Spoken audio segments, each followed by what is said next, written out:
My name is Alberto Berteaga. I am Tecnalia's IDS Competence Center Coordinator.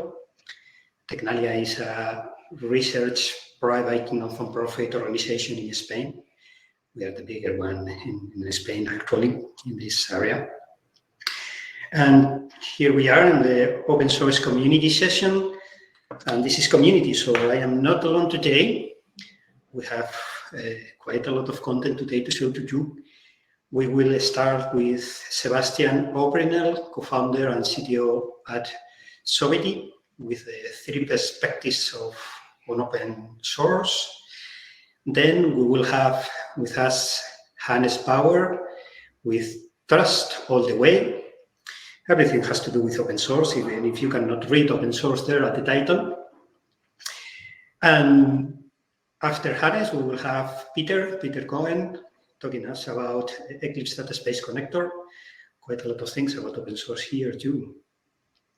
After Peter, we will have Gernot Koek with an implementation-driven plans towards common data space technical building blocks. And we'll close the session between Anil Turkamali, the senior project manager at IDS, and myself in Tecnalia. And we will show you a few hints about the IDS open source community. We will chat about the strategy, roadmap, and the graduation scheme. And as I said, we will have quite a lot of content today. So, Sebastian, if you wish, you can share your screen now.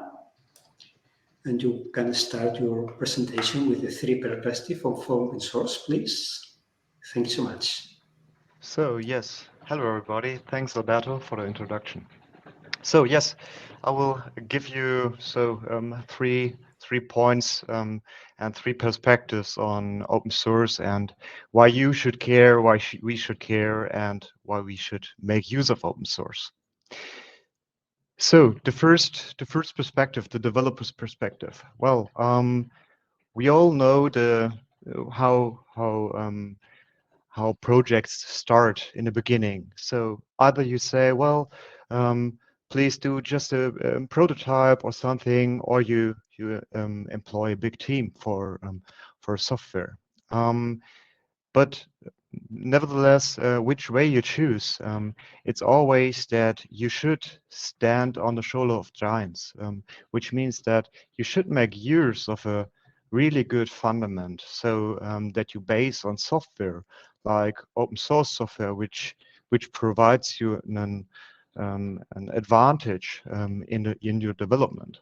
So, for instance, you could use for instance Spring Boot or other already existing frameworks to foster your development.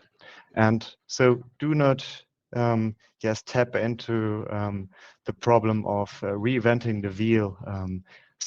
So use existing solutions. So the next point is that you should share the effort, or you can share the effort with open source. So you share risks. So risks in your development, you share tears in the end when you are really frustrated about bugs and so on. And in the end, you save a lot of sleepless nights if you make use of open source, and you can have being in contact with other developers. Which brings me to the community support. Even so, this is a crucial point. So you can share problems, right? So we faced a problem with Terraform scripts yesterday, right?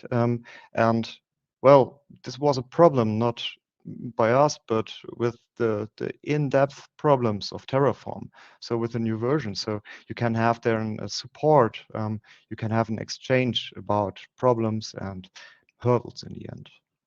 So this is a developer's perspective, but also you might be considering the trust and security perspective. So what are here the 3 main points? So you can look into the code in the end. So which provides, or which fosters trust, right? So the most used password managers in the end are all open source. Encryption methods are open source. Even the core functionalities of some messengers are open source. Why? Because you can have a look into the code and then you could make sure that there is no problem, no backdoor, and so on. So, which, yes, in the end fosters trust in the software itself. The second point is that you could have a long-term maintenance opportunity here. So ecosystems of open source always rely on giving and taking in the end. And if you crowd together to, yes, produce an open source software or components, then you give something, but you may in the end get something back, right?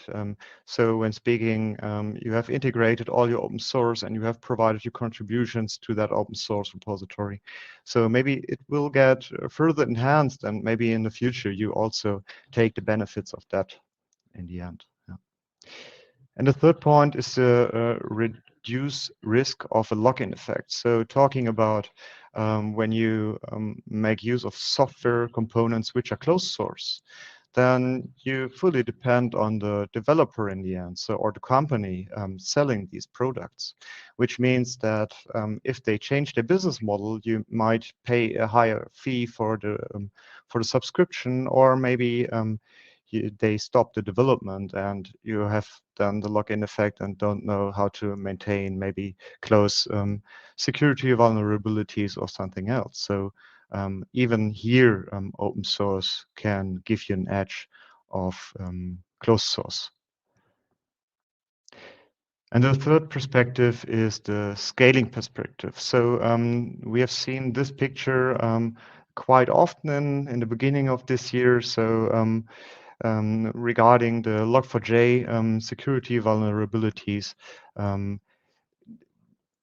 This picture wasn't framed onto this year's security vulnerability, but stands for, yes, the common problem in the end. But maybe it's not the problem you should be aware of open source, because maybe what you develop or what we already have developed here in the international data spaces are setting standards. So we are certified. IDS is certified as a standard in the end.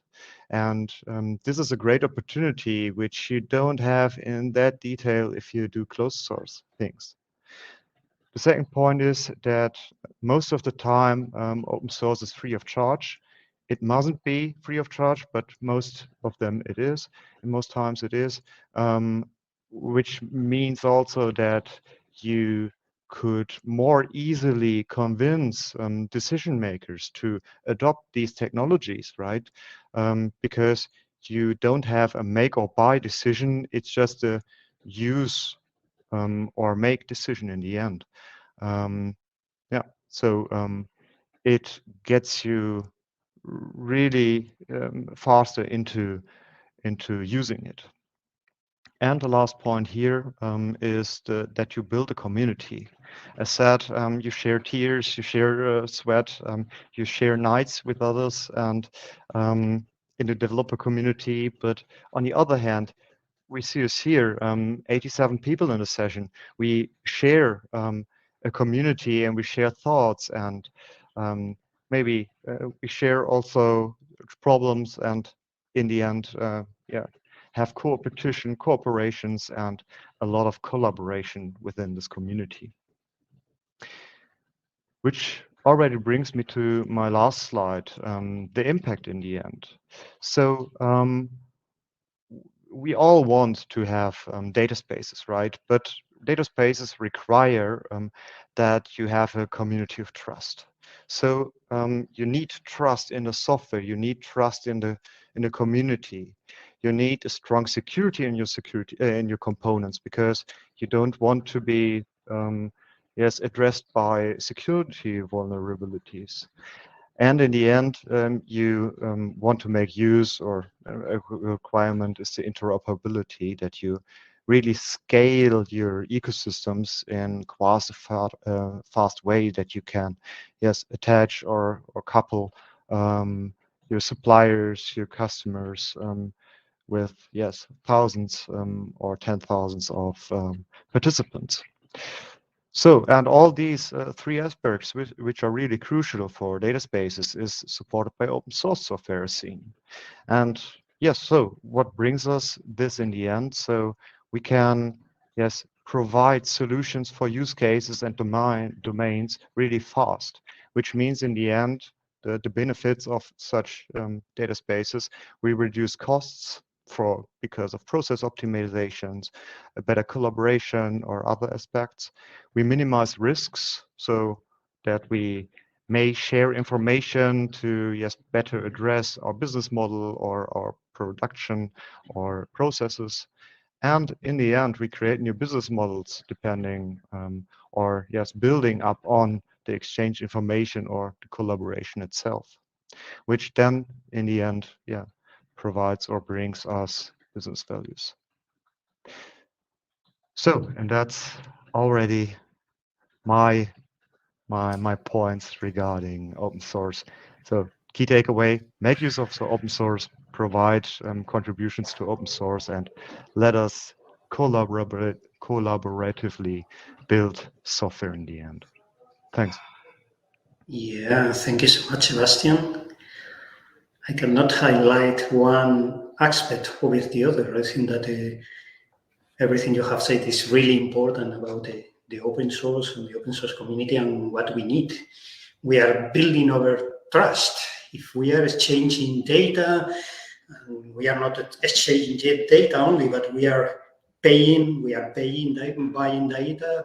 Trust is really important. We are providing technology to allow this, and technology should provide trust. And if we are able to see what is behind the technology, if we can see the code, if we can work together, this is really, really important for us. We do not have questions on the chat, so I think that we can jump to the next presentation. We can pass to Hannes. If you want to share your screen, Hannes, now. Yeah. The floor is yours. Let's see, trust all the way. Yeah. So, yeah, trust. Now we are a little bit. We called it Trust Board, what we do for the community, because we want to provide the piece between the open source and all the people they want to use it. We would like to be a little bit like the ecosystem for the ecosystem, or the Red Hat for the IDSA, Linux, whatever. So what we are a company, we have a brand, Trust, and we have products, TrustBox. I explain it. TrustBox is a virtual machine. We called it pocket space computing. And then we have a Trust ID. It is the secure identity management. And we also have some interfaces for this with verification, authentication, and so on, AID, whatever. And at the end, we have a trust board. This is, I think, the important thing for the open source, because you can use the trust board for testing with testbed and all open source components, for secure, for penetration tests, whatever. And also you have some dashboards to check it, and to configure it, to use it. First, you need the account, so you have to be onboarding with some different IDs, whatever.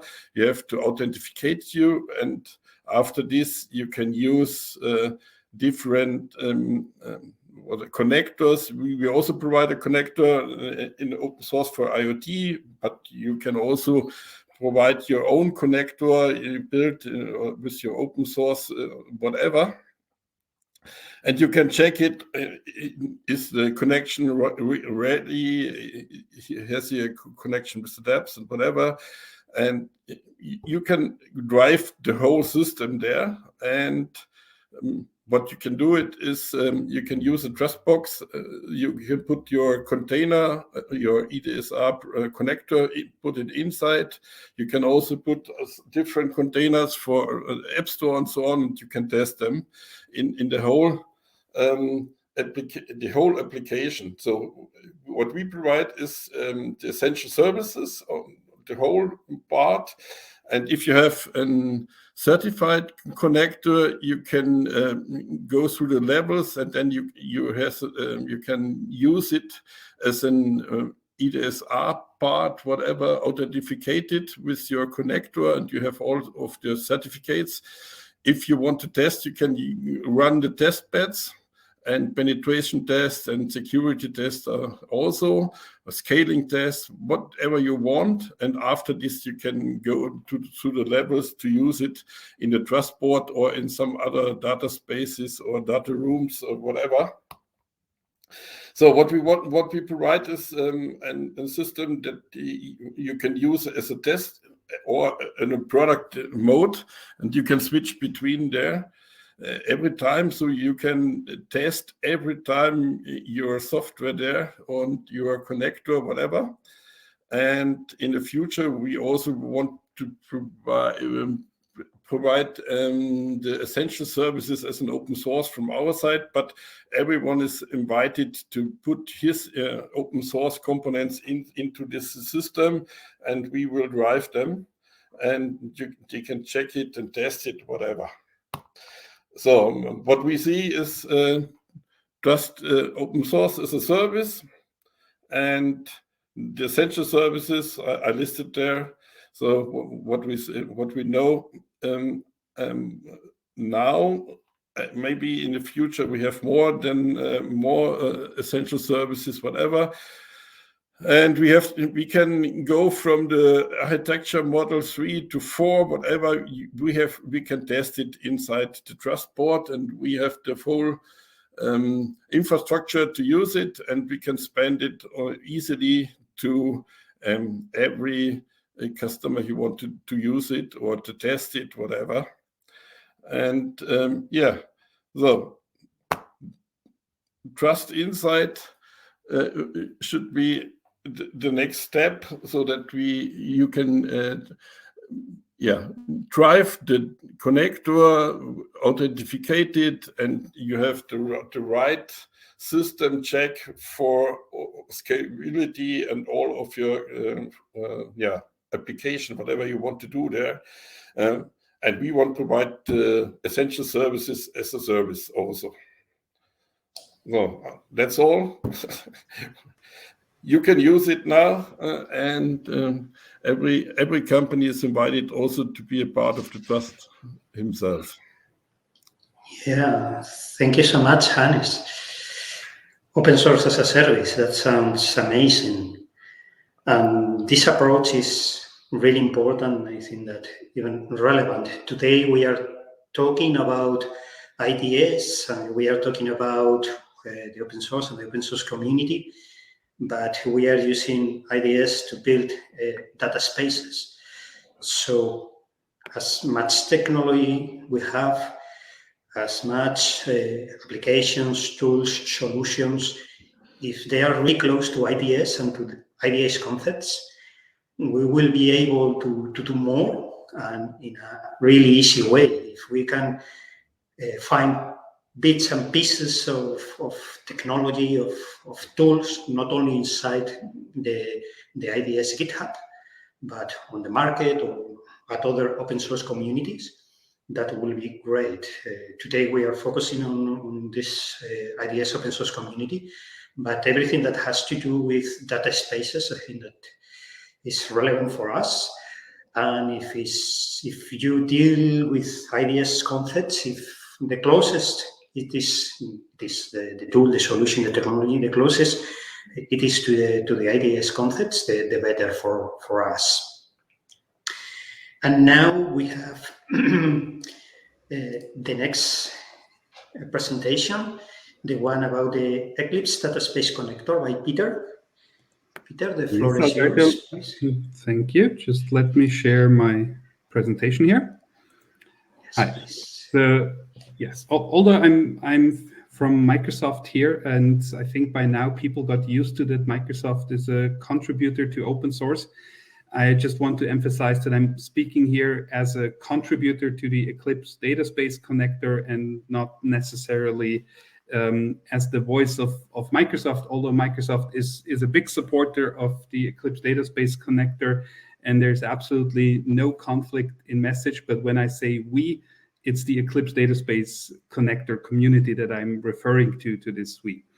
And so this Eclipse database connector community is basically a project under the governance of the Eclipse Foundation. And it's a fairly young project. It exists for about half a year now. And let me maybe talk first about why this database project has been started under the Eclipse Foundation. So about a year ago, when we started looking at what database connector projects are there, what are database, then we realized we really like the vision of what a database is, but there are shortcomings in the projects that existed at that point in time. So there were database projects that had really weak governance. There was no clear understanding of how are roadmap decisions made, how are decisions made, which technology will be supported, how who can develop what kind of contributions are allowed. Then a lot of projects could not explain clearly where the contributions came from. There were licenses missing. There was not really clear, is it under a Creative Commons license, an Apache license, or no license at all? And some of them had contributions only in binary form, not in source code form. So it was unclear what those contributions are really doing in the background. And that also brought hidden IPR issues with it, because it was not always clear that source code in the repository was really open source and really contributed as open source, or it was not clear that components that were contributed actually were owned by the person that contributed it. And so we said, hey, we need to find a way how to build databases with really good governance, because if it's to grow to be what Kubernetes is for compute, we want the Eclipse database connector to be for data. And if it's supposed to grow to this global level of an open source ecosystem used by millions of companies and thousands of developers, it has to be absolutely clean in terms of governance and IPR and how code is contributed and what code is contributed.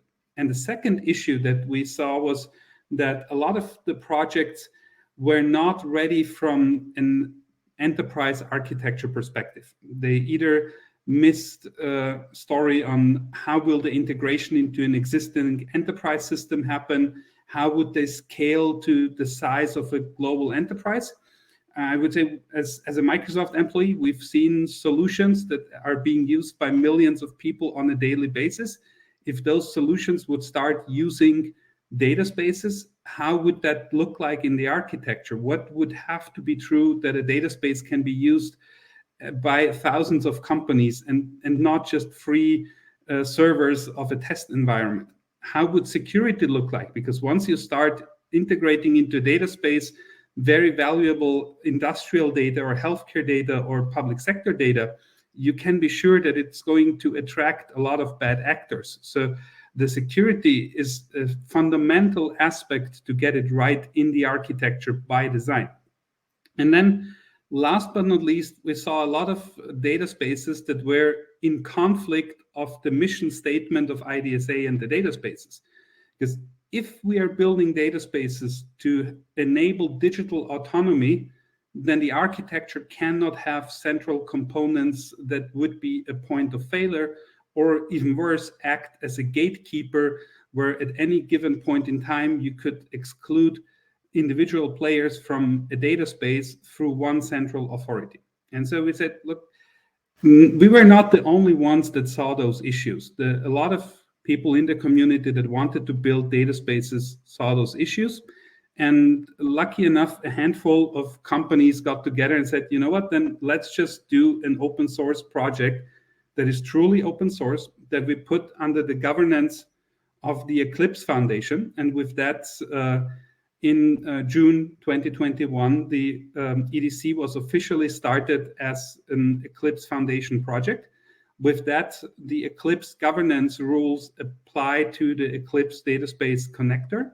So we have a clear system of 8 committers that jointly decide what will be built in the next milestone, that vote on architecture decisions, that can approve requests in the system.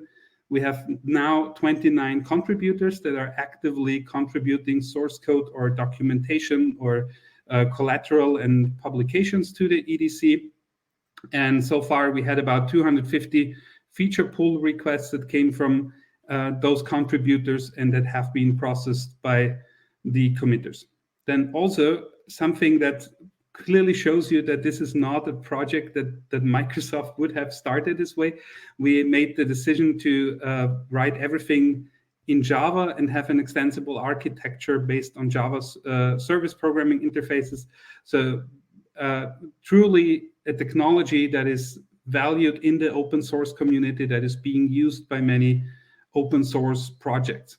And the status today is that there is a running version of Eclipse Database Connector, which has, I would say, the essential features implemented, which is a data transfer and the state machine and the policy negotiation engine for the data contracts, and some shared service interfaces. That was recently released as a milestone 1. Now the developers are busy on milestone 2. They're also building some onboarding experiences and customizable samples. But this is the nature of an open source project. There is not 1,000 pages specification and a waterfall model and 50 managers driving the decision according to the strategy of one company. There's an agile development model where people that are in the know, that understand the problem space, come together and make democratic decisions on where to take the project. And so to not bore you for too long, one of the goals of the EDC is the alignment with Gaia-X, because if we do data spaces with the EDC, of course, we want to be aligned with Gaia-X ecosystems, and therefore EDC is designed from the bottom up to be compliant to Gaia-X self-descriptions, to support Gaia-X registry extensions, and support verifiable credentials as currently planned in the Gaia-X identity and access management framework. And of course, the committers and the contributors are actively monitoring the development around other projects in the Gaia-X ecosystem, like the GXFS-DE implementation project, where we are waiting for the first tangible code to be published so that we can evaluate how EDC can integrate with Gaia-X Federation Service implementation. And also the committers on the Eclipse Database Connector are also working on the various committees of the Gaia-X AISBL and the ISDA AISBL to ensure that anything that is being done in the EDC is in line with the standardization of, for example, the IDSA reference architecture model. So with that, just as a brief summary, we of course are well aligned with the IDSA. We have lots of great conversation and great friends over there. I'm personally in the architecture working group and in the rulebook working group. We have people that are committing architectural patterns that will be writing parts of the RAM 4 as a suggestion to the IDSA community to see if architecture extensions that the EDC has developed is something that the IDSA might want to standardize in the RAM 4. And so my invite to you would be, if you want to participate, if you want to shape the future of this, don't sit on the sidelines. Come to the architecture working group, come to the rulebook working group, come to the GitHub repositories, and actively invest your expertise and time into this project, because this is really your chance to shape some architectural fundamental change of how we do business with data. that's an opportunity that's not going to repeat itself that quickly. And so really quickly, because you will get the slides afterwards as a download. And in the slides, you will have links how to contribute to the Eclipse Dataspace connector, how to join our mailing lists, and where to find our repository, YouTube video channel, communication collaterals, and so on. This is truly a fully democratic project, and every participant is welcome. Great. Thank you so much, Peter. Well, this is amazing. Less than a year, a really strong project, and really strong community. In less than a year, you have really nice and good things there. You know, not only Microsoft, but more people, more organizations. Eclipse Foundation there. I think that we can learn 1 or 2 billion things from you. And we are learning, and we are applying quite a lot of things in our community, how it works, how we focus on different things. I think that you said quite a lot of things that we learned and that we apply to our community. And yes, that's amazing. You named Gaia X. We will not chat a lot about Gaia X today and about the open source IDS open source community and Gaia X today. But if this is the first time you hear about Gaia X, you need to read about it, just Google it, because we have a strong relationship. We will be there too. So do not hesitate to know more about Gaia X. Thank you so much, Peter. We do not have further feedback or questions so far. So I think that we can introduce Gernot here. The floor is yours. Thank you so much, Gernot, and welcome. Yeah, thank you. Thank you for having me. You should see my screen. Yes, and, perfect. Now it should be with my correct photo, because in the overview chart before there was a female member of IDSA listed as me.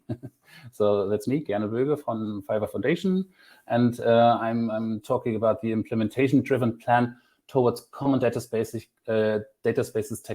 technical building blocks, and I will talk about a journey. And we as Fiverr are a little bit longer on stage as 1 year. And you heard about us, and you probably know about us. Fiverr is all about making things happen. We drive standards with our NGSILD API. This is how to exchange data and how to have an API and have a data structure behind your data. And there is a whole ecosystem around it. We are not only in exchanging data, but also brokering data, integrating data, enriching data, and so on. So we are driving this with our interface NGSILD. And we are also engaged in driving smart data models, because when we describe data, it would be a good idea that everybody describes the data the same way, with the same attributes, with the same data formats. And the more you are aligned in how you describe your data, easier you can exchange data and bring different parties together to work together and to exchange data. And we have become de facto standard in smart cities, and we are growing in adoption. Our agency, our association is now 5 years.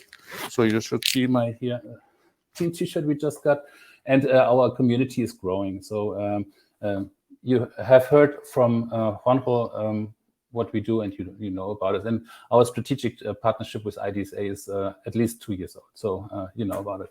So, and we are committed to do it for data spaces.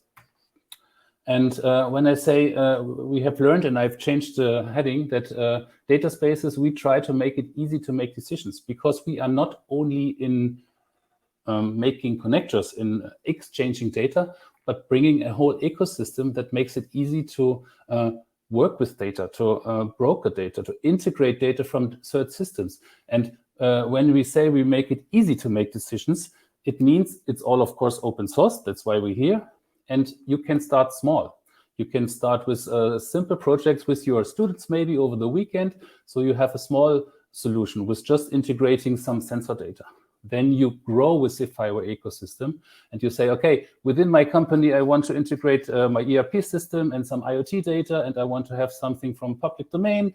And you can bring data from different sources together into our fiber ecosystem, work with the digital twin representations, and grow with your data. So you learn working with fiber without even sharing data, but you grow in a sequence. So you grow naturally, and then later, if you are becoming more and more proficient in what you do, you can also start to work in data spaces and share your data with external partners. And that's the point when we come to data spaces, when we come to IDSA connectors, and but it's a way. So you start small, you grow. It can be very fast. It can be one weekend project. So you are not too forced. It must not be long and difficult. So we have tutorials. You can start with stock compose. You can start in 5 minutes if you want, and you can start on the left side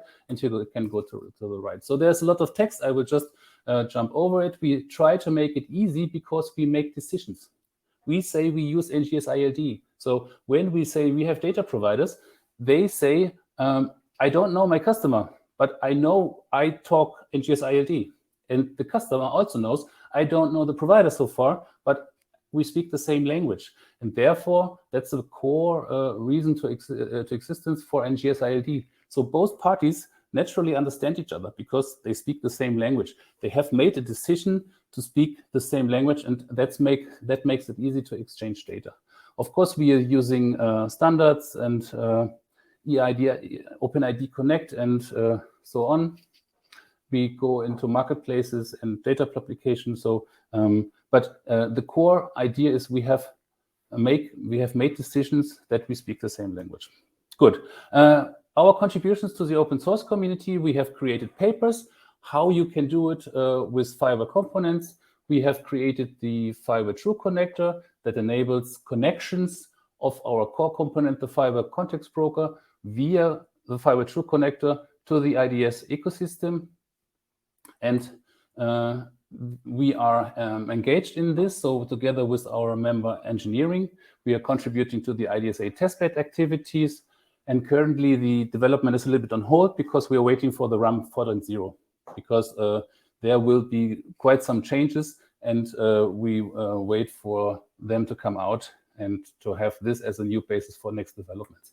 And as Juanjo said before, we have the I4Trust project. And this is a cooperation with iShare, where we use their tech and legal standards to make parties create data spaces, exchange data with all the standards they bring. And we also offered the opportunity with their iShare satellite concept to have and to bring a decentralized multi-identity provider system to the place.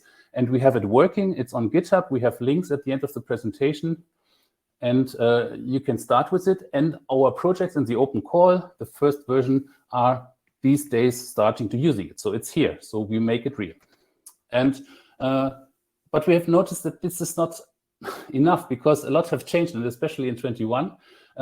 Markets and governments have increased interest, and they're putting pressure to development of data spaces. We have the GXFSDE, Federation Service Descriptions, the Digital Euro program from the European Commission. First data spaces are emerging with individual requirements, several projects. So a lot of things are going on. And we have noticed that technical coherence and convergence is urgently needed. And no organization or community can tackle these challenges alone. So therefore, the DSBA was founded. It was already mentioned. We have heard about it from Ulrich and from several other players. And there's also the group for the technical coherence. And they are working on the design principles for data spaces. You have seen this so far. It's just for telling the story. But one first result, together with IDSA and Gaia X and BDVA, we are working in this coherence group to bringing the different technology projects and knowledge and development together. We have created a proposal, and this is currently lying on the table. And this is an implementation-driven open source convergence to data economy. So we say we start with the IFA Trust project. There we have fiber technology combined together with iShare technologies. And so these are already two players that know each other since almost 2 years, working together in IDSA and came together to work in this project. And we have heard from Gerard today, and so this is in place and it's working. Then we said, okay, we try to follow a bit the Gaia-X development, and they are currently focusing on the integration of SSI, so the self-sovereign identity with digital identity, verifiable credentials and presentations. And we will try to integrate it based on the OpenID SIOP extension. And this helps to bring together OpenID Connect, a very well-known established technology, together with these new concepts of SSI and verifiable credentials. And there will be also an alignment with the EPSI blockchain European standards to make it interoperable also in the future. This will be the second step. We will then, in a third step, integrate. So number 2 is more about alignment in direction of Gaia-X. And then we will, in the third step, create alignment in the iShare and the IFA Trust project with the IDSA, with creating the core access control features and IDS ODRL policy description language in the third step. Then we will upgrade it to a marketplace and data publication solution, that we will have a full data economy solution. And in the end, we will also extend it with the more difficult and more advanced usage control features. And this together comes to these project planning proposal, where we say, okay, we start from the beginning where we are now with iShare and IFA Trust project results. Then we add the, let's say, VC-VP technology. Then we bring IDSA access control in it, make it marketable and publishable, and fulfill it in the end with the additional features of IDSA. So we bring these different players together, and in an approach that is really use case oriented, because we will build on, and that's a proposal we currently discuss in the coherence group, that we start with the results we have already created in IFA Trust in the project. And we have the experiments, I think it's 13 or 15 already working on it. So it's a continuous evaluation of what we have done. So we propose to use a close to real life reference use case scenario that we can test our results. So today my time is very short. I cannot go into much detail, but we want to deliver really solution oriented, not on papers, but on software that can be implemented, and on a time scale that we talk about. First solutions should start in the Q1, and so it should happen a lot with results in the year 2022. Good. In summary, to bring it together, we do not want to reinvent the wheel. We want to bring together all these different data space technologies and activities that there are currently ongoing. And we want to leverage the mature and robust and widely implemented OpenID Connect standards as a basis. And we want to extend it with the current trend to make it SSI ready. We want to make it compatible with European standards, with also blockchain standards. And we want to join forces to have, in the long run, technologies that are that show coherence, that come together, that they must not be, there will not be a one-stop solution in the end, but with this activity, because we have seen the need to bring the different players together, we try to achieve coherence of technologies that represent data space activities in the market. And so it's currently happening. Our group is meeting weekly. And so I just can invite you to join us, to join forces, and to collaborate with us, and bringing self-sovereign identity with verifiable credentials to the market as soon as possible, and let the technology come together. Thank you. Here are some links just to follow up later when you have the charts. And now I would hand up 3 minutes before my slot to the next speaker. Thank you. Thank you so much, Gernot. Thank you so much. I love your motto, you know. Fewer make things happen. It's amazing. I think that at IDS we have this IDS make data space happens. I think that we have the same approach. That well, you have huge experience. You have been working in Fewer for quite a lot of years. You have a community there too, really important community. I have quite a lot of notes here about what you have been saying, but just to highlight a few, the idea you highlight about starting small and then grow is really important. Here at the IDS open source community, you can read and you can find clues about how to start small, and it's compatible with a Fewer approach. You can approach Fewer, you can read things here, you can start with Fewer, and you can, as you can see, we have compatibility with IDS. You can meet IDS later on, start with IDS, and then go to Fewer and to join together. You will find a lot of help, a lot of people. And another thing I would like to highlight is the Fewer True Connector. You have seen there existing technology with existing ideas, with existing solutions. The game is on, the people are playing there, but you can go to the open source community, build a connector. This time, in this example, the True Connector, you can build a Fewer True Connector, and you can connect your technology, your spaces, your data, your people, your game to this data space. You are growing there, and you are joining different communities. You are part of the Fewer community now. You can join the IDS community. You will find more people, more help. Join everywhere you can join, for sure. I think that's the message. Yeah. And if you can join the community, you can join different communities, different open source. But as you say, you have ongoing projects. You can join a project. If you want to start small, you can get help. But if you want to go in deep, really nice way, yeah. And it's important to say it's not only data exchange, because the Fewer ecosystem itself is, you can start in your company. So you can learn the tools and get savvy with it. And then you can start with these tools to exchange data. And so the data exchange is just a mean to use what we provide. That's it. That's really important too. Thank you so much, Gernot. Thank you. And now we have 12 minutes. And this time I'm going to share my screen now again.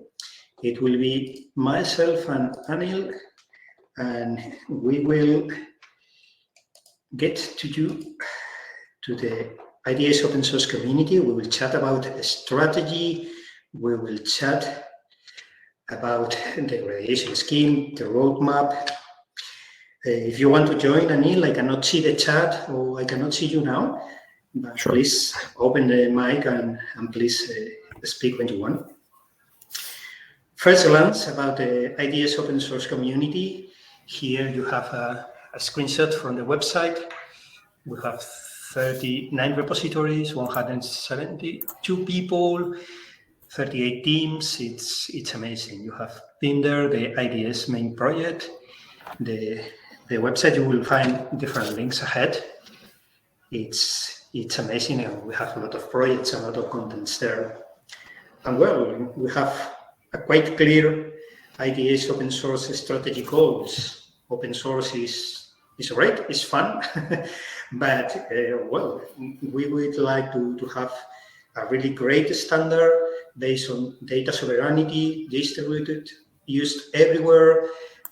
We want to enable and facilitate the usage of this standard. You can apply to a project, a technology, to a data space, applicable to any kind of environment, really general and really open. And if we want to design a standard in a visible way, as we have seen at the beginning of this session, we need to ensure quite a lot of things, from governance, maintenance, and here we can highlight transparency, we will have quite a lot of requirements from final users, from developers, from different data space contexts. It's important to grow in this way, and it's difficult. So we need to have a really strong open source community, and with a clear purpose and structure. We will collaborate in an open landscape with open source implementations where anything that has to do with IDS components are there. You will find the list, you will find everything you need about IDS components there in a really transparent way. You will have an overview of every IDS building blocks, how to develop, how to deploy, how to use them. This is a professional environment. It will have everything that has to do with workmans, licensing, intellectual property. I'm not going to open it today, but you have the first link here to the GitHub. And one of our objectives could be to increase the implementations. And well, if you want to join anything you can see there, do not hesitate to request or to join if it's a public repository. We try to develop and update each project. We have project maintainers, we have moderation from a specific IDSA technical steering committee, and we have the help of IDSA head office.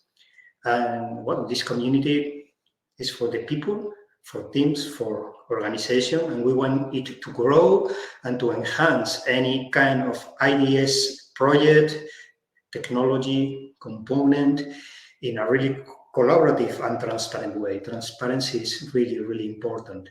We will have not only rules, but processes and quite a lot of things in a really static way. Whom is it for?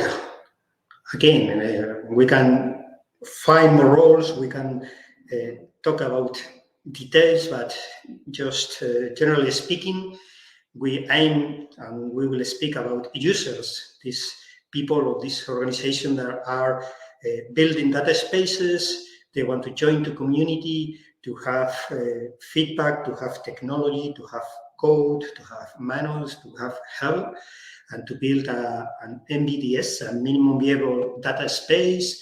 They want to reach and to read about mature and industrial proven components, or perhaps they want to test whatever, and they need to reach this kind of communities to integrate their new technologies in their use in their own infrastructure, or perhaps they can join us and they can use our IDS sandbox. We will talk about this later, to experiment and to reach and to implement data spaces.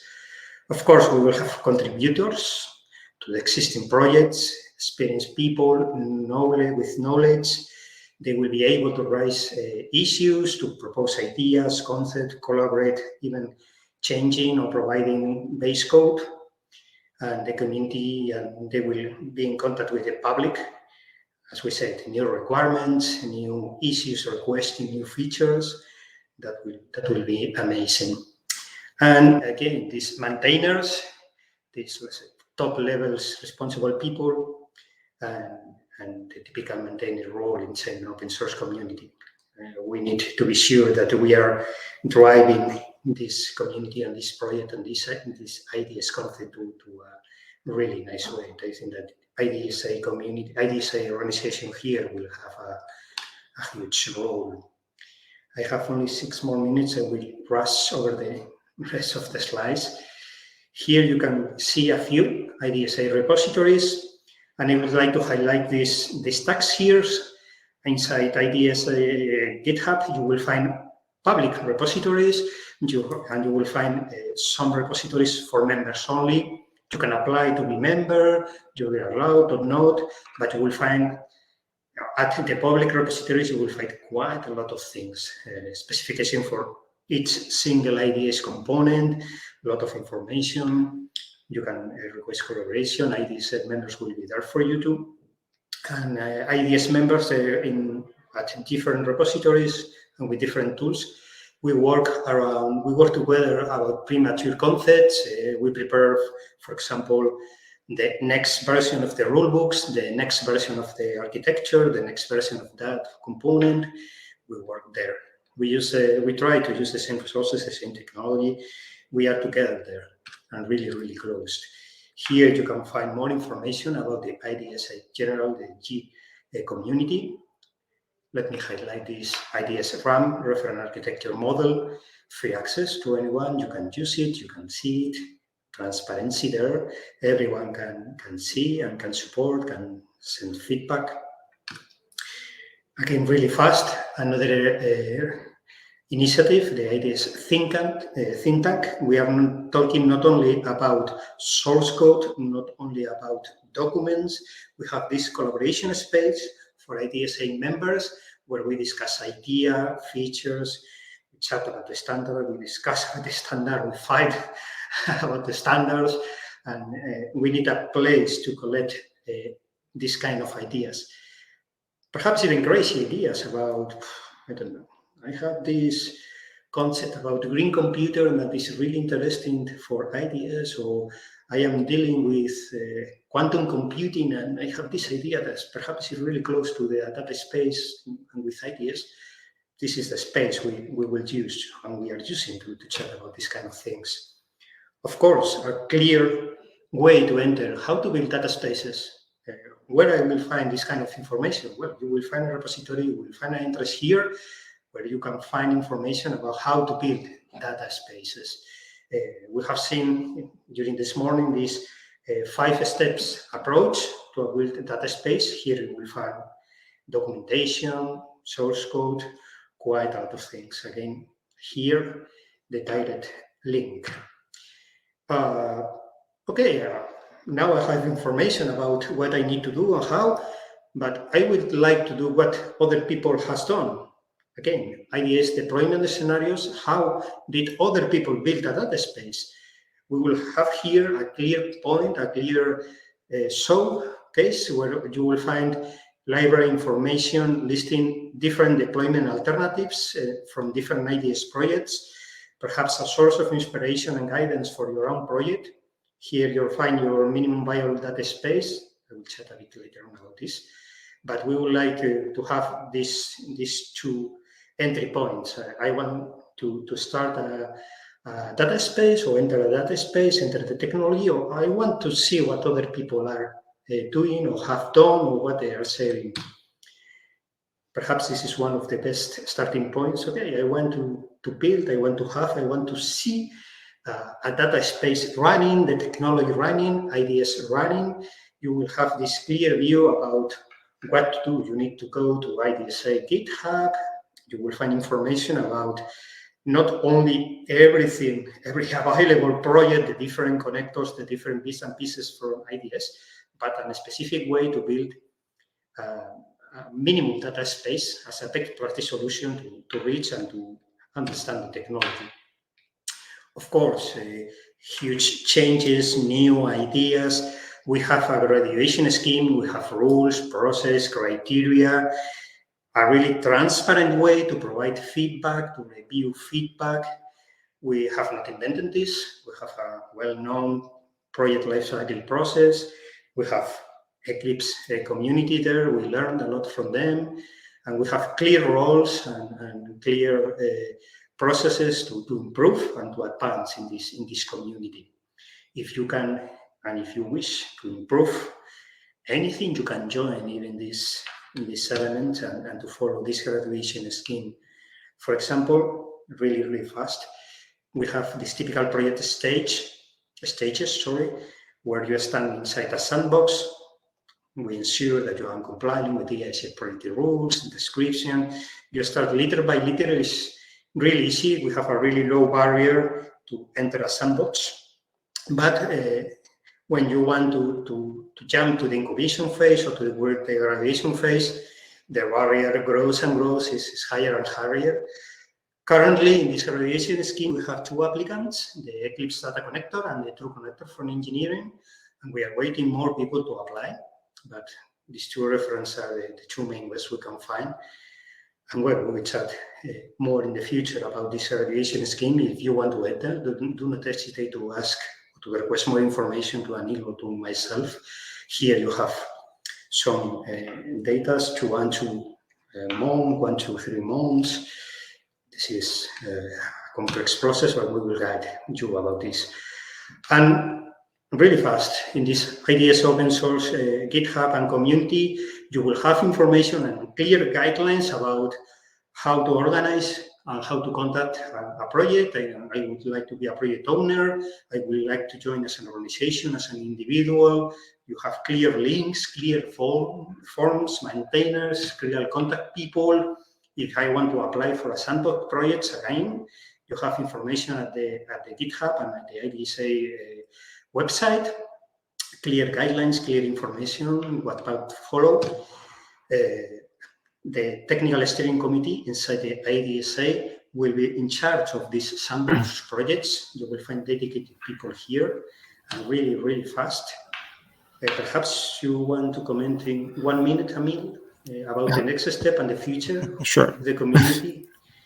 Sure. Thank you, Alberto. So I will be very fast. And good morning and good afternoon and good evening to everyone. And as IDSA, we are here to make the lives easier for everyone. So therefore, we are trying to grow the open source landscape. And so I would like to briefly explain this upcoming features of the open source landscape. So first one is the knowledge base, and this was also explained in more detail in the morning session by Christoph and Marcos. And so we want to explain here together the entire data space deployment process by using a step-by-step approach and make each step highly understandable and as user-friendly as possible.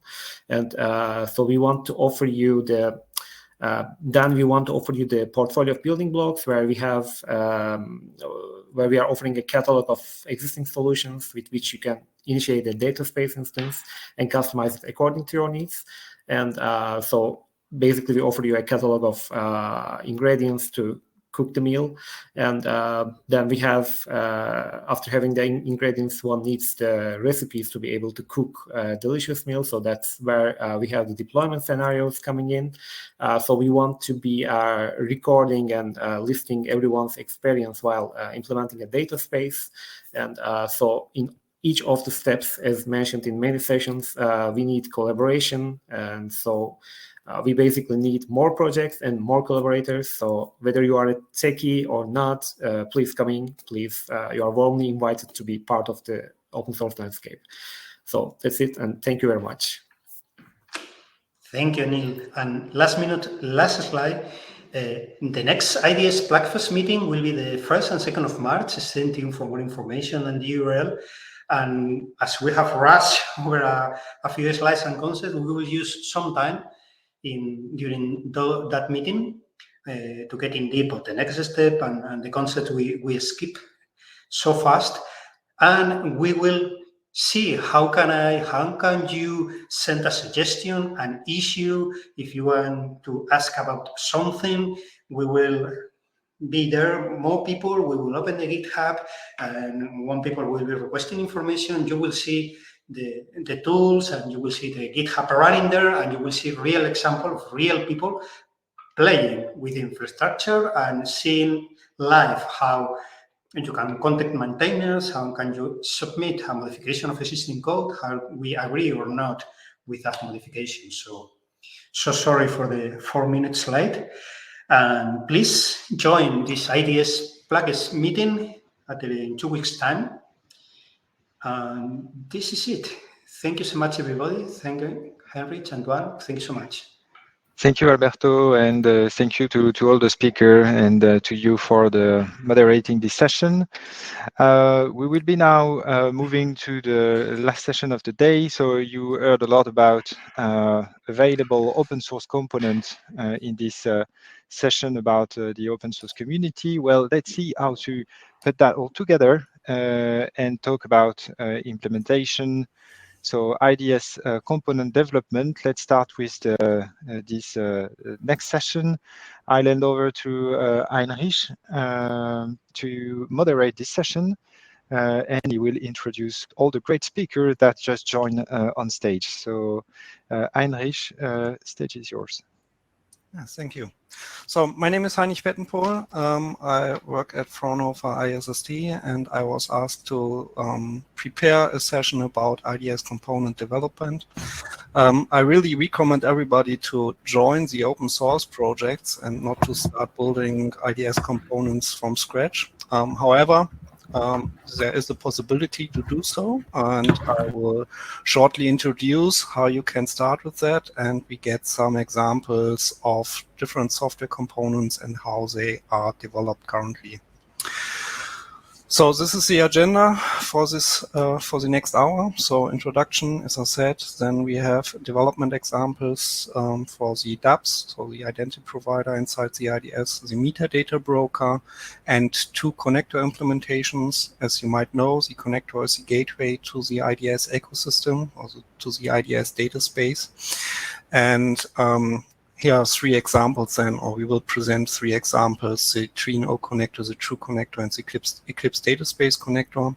And when we have then some time left, we will also be happy to answer some questions from the audience. So feel free to ask questions in the chat, and we will take some time to answer them. As already mentioned in the session before, there is the IDSA Plugfest, which I heading. So the IDSA Plugfest is a subgroup of the IDS Working Group Architecture, and it is a great place to have a developer community. So in the Plugfest, we integrate and test IDS software, we exchange about experience, about best practices, etc. And the goal of the Plugfest is to make different IDS components interoperable, to test these interoperability between components, to share knowledge about how the different people implement the different IDS aspects, to have a community around different technologies, and have the opportunity to further research and develop things, and also bring back hurdles to the working group architecture to change the specifications. And that brings me to the IDSA lifecycle. So we have on the left-hand side the IDS standards, the IDS reference architecture model, in short IDS RAM, which is the Bible of the IDS. So everything is written down there, the architecture, the governance, etc.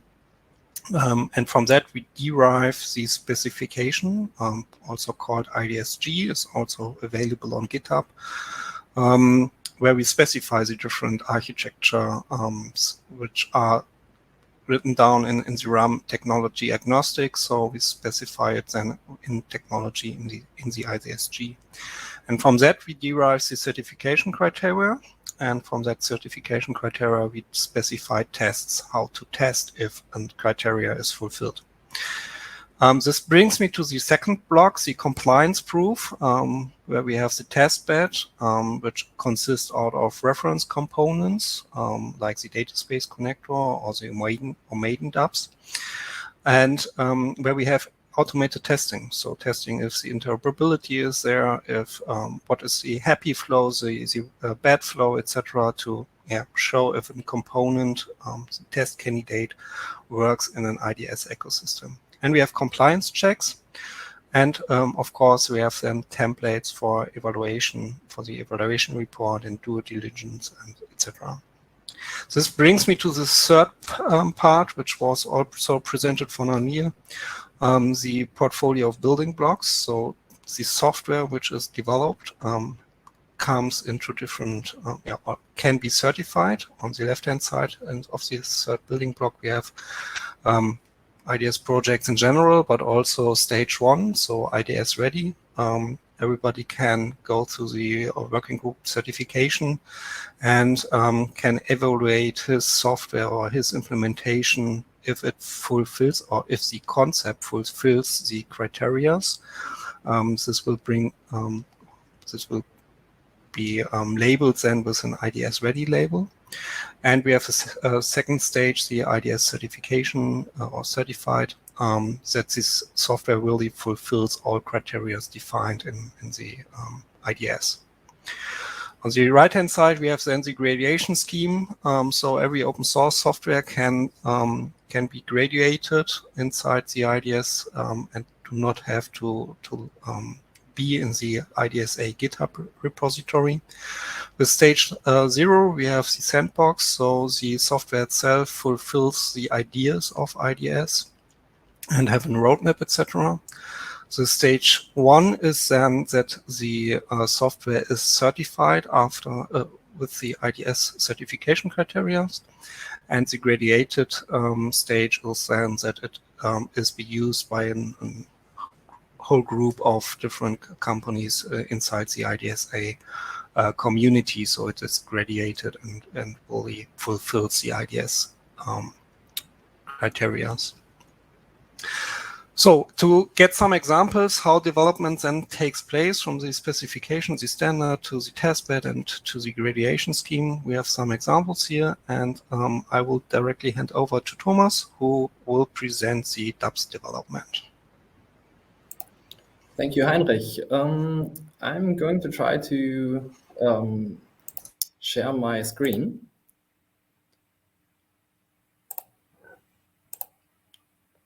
Okay, you should see my slides.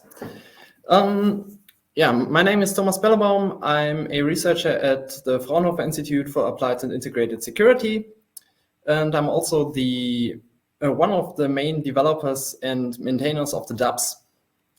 Just so we're on the same page, what is a DAPS? DAPS is short for Dynamic Attribute Provisioning System. It's a component specified in the architecture model that's supposed to provide dynamic attribute tokens to IDS connectors. What do I mean by attributes? Currently, we are using attributes like this transport cert SHA-256, which is just a very technical means to bind a token to a specific connector. But we can also use it to for other attributes like a security profile that resembles some sort of certification.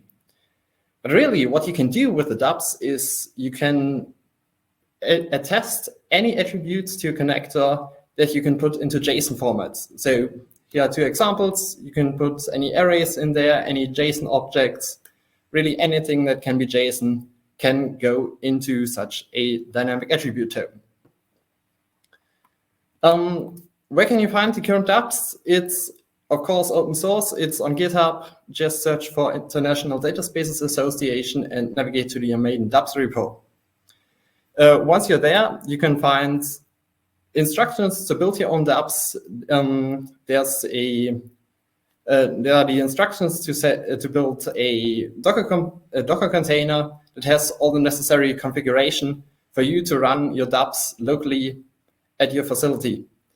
The DAPS is not actually a program by itself. It's based on another program called OMaiden. OMaiden, what is it? OMaiden is Bavarian for login. It's a minimal but extensible auth server and OpenID Connect provider, which has a lot of features. It has a plugin system which allows you to take OMaiden and put your own claims into a DAT. You can also put your own logic in there. So only put any claims in there whenever you like. Put them only in there for certain connectors in certain circumstances. OMaiden has an administrative API, so if you want to provision connectors from afar, you can also do that.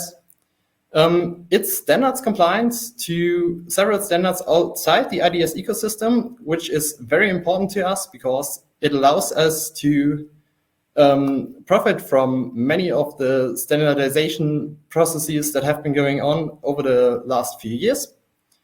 And it's easily audited and easily extended due to its rather small code base. You can easily audit it within a day, provided you know Ruby.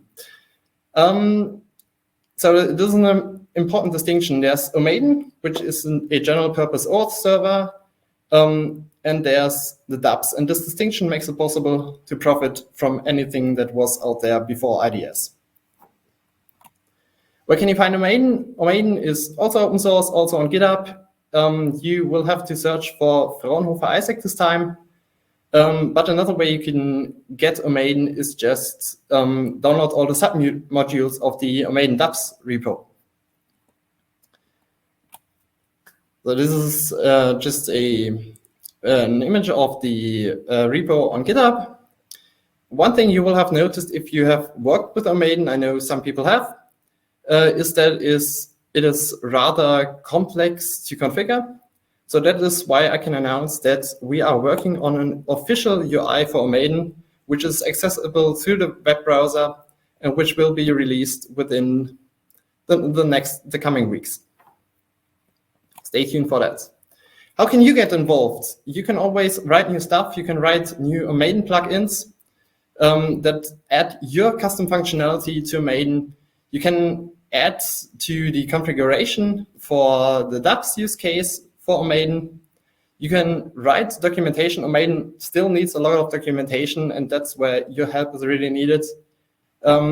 Anything for the Omaden OpenID functionality, anything for dApps, and especially for any special use cases you may have as a researcher, as an institution in the IDS. Omaden is there for you to experiment and to extend. And of course, if you have something that's you think is awesome, that is worth sharing, you can open an issue, you can open a pull request. Anything that has to do with OpenID or OAuth goes into the Omaden server repository. Anything that has to do with the use case as a dApps into Omaden dApps. There's more information you can find at IDS RAM, IDSG, existing specifications, OAuth 2.0 I've mentioned. And if you still need more information, you can just contact me, thomas.bellebaum@isaac.fraunhofer.de. And that's already it from my side. Thank you, Thomas. It's great to hear that you're working on a user interface for the dApps, because I really think it's the difficult part is to configure everything, right? And with a user interface, it would be much easier. So thank you. Then next topic will be the metadata broker, presented by Marion. Where is Marion? Can anybody accept the request on joining, because she has left the meeting?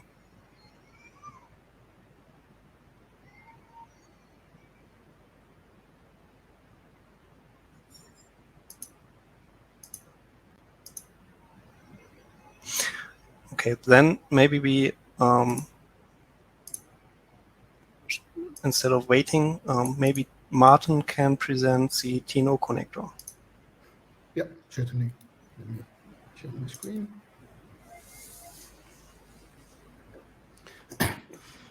I'm Maarten Kolstad, working at TNO as a researcher, basically busy for data spaces for the last, let's say, 3 years.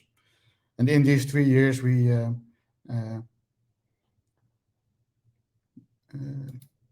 okay, there it is back. Okay, and basically in the last 3 years, we built quite some components for IDS to use within our own projects, ranging from a core container, but also a version of a broker and a dApps, all to make a full data space and use it within projects. Our core container primarily is focused at 2 protocols, and my multi-part protocol that's used for a while now, and also the RDCP version 2. And those 2 can be used within the core container both at the same time to actually communicate with different connectors, also different implementations of connectors. Main features of our components are simple configuration to actually make it as easy as possible also for companies to actually start all the components and start with participating in a data space. Another thing is an embedded policy enforcement framework to actually have some initial enforcement of policies that you can set within the IDS.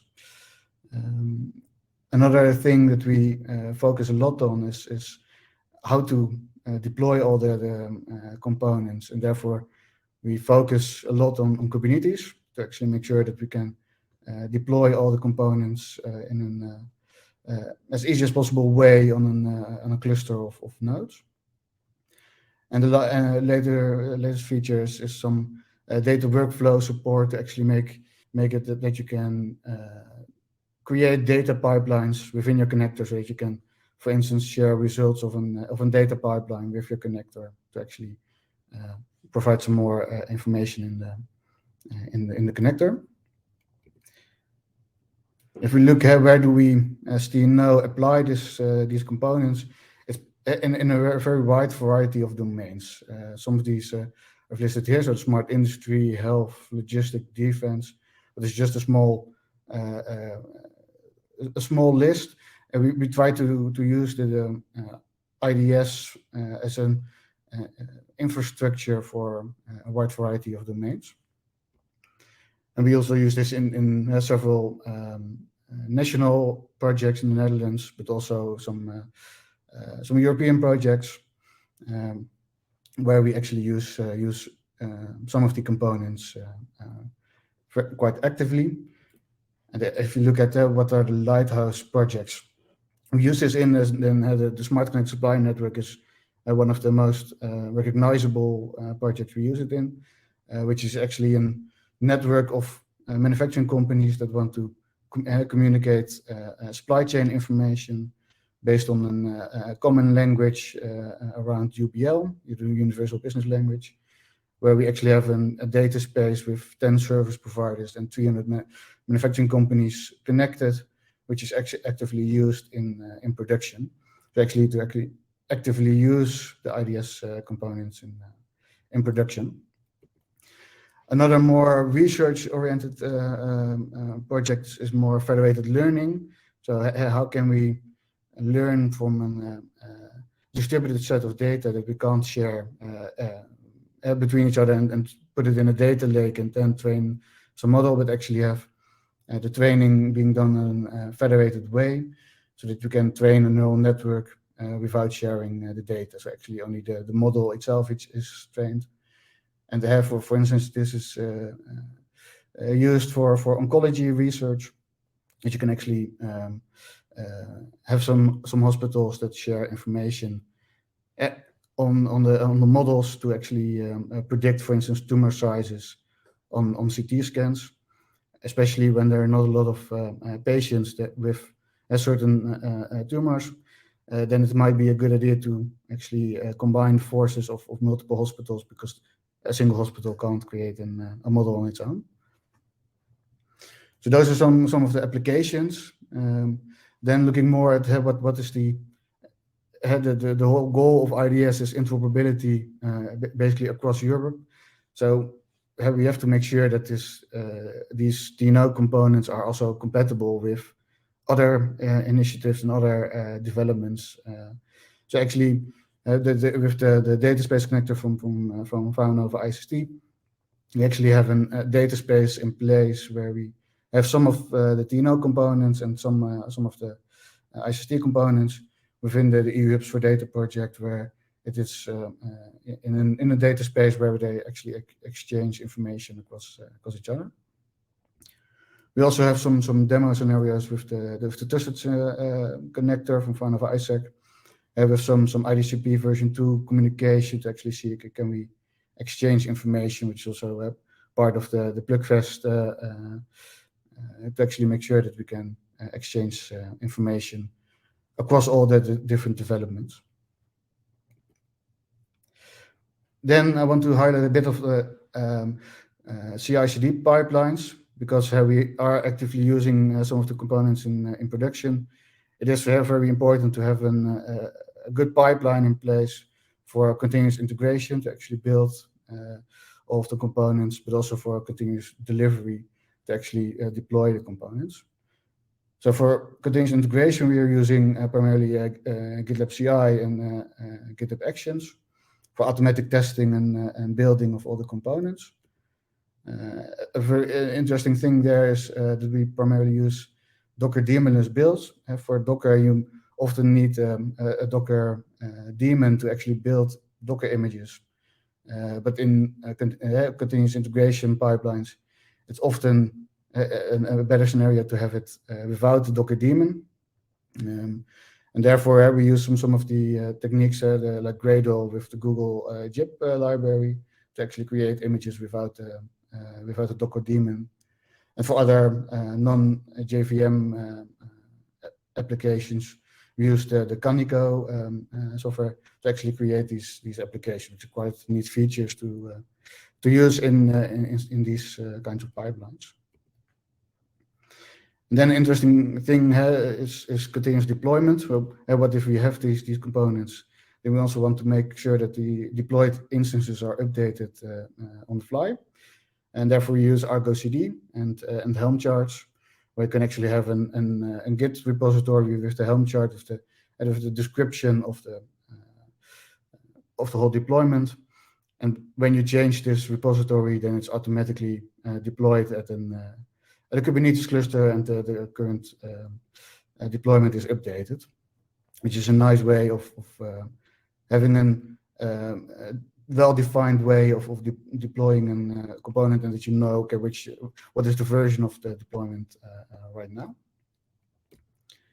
And also because we're using things in production, monitoring of these components is quite important. So we have support built in for Prometheus to actually get metrics of the connector. For instance, how many messages are coming in or are sent out, but also what is the time frame for a message that's being exchanged, to actually make sure that the connector itself is running properly.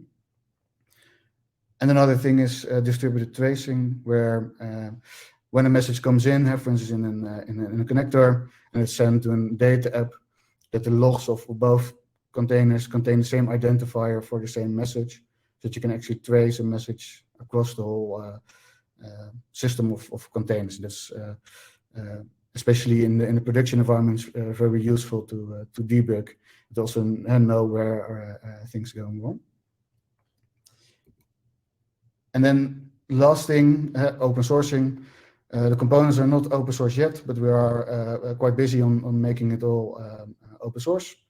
We're in the final stage of creating an overarching documentation for all the components, which will be released in a matter of weeks. And for that, we have basically a staged release plan of first some of the components that can be used to connect to a data space, then had to deploy a data space on your own, and then after that, additional data apps and other components that can be used to further specify it for your own needs.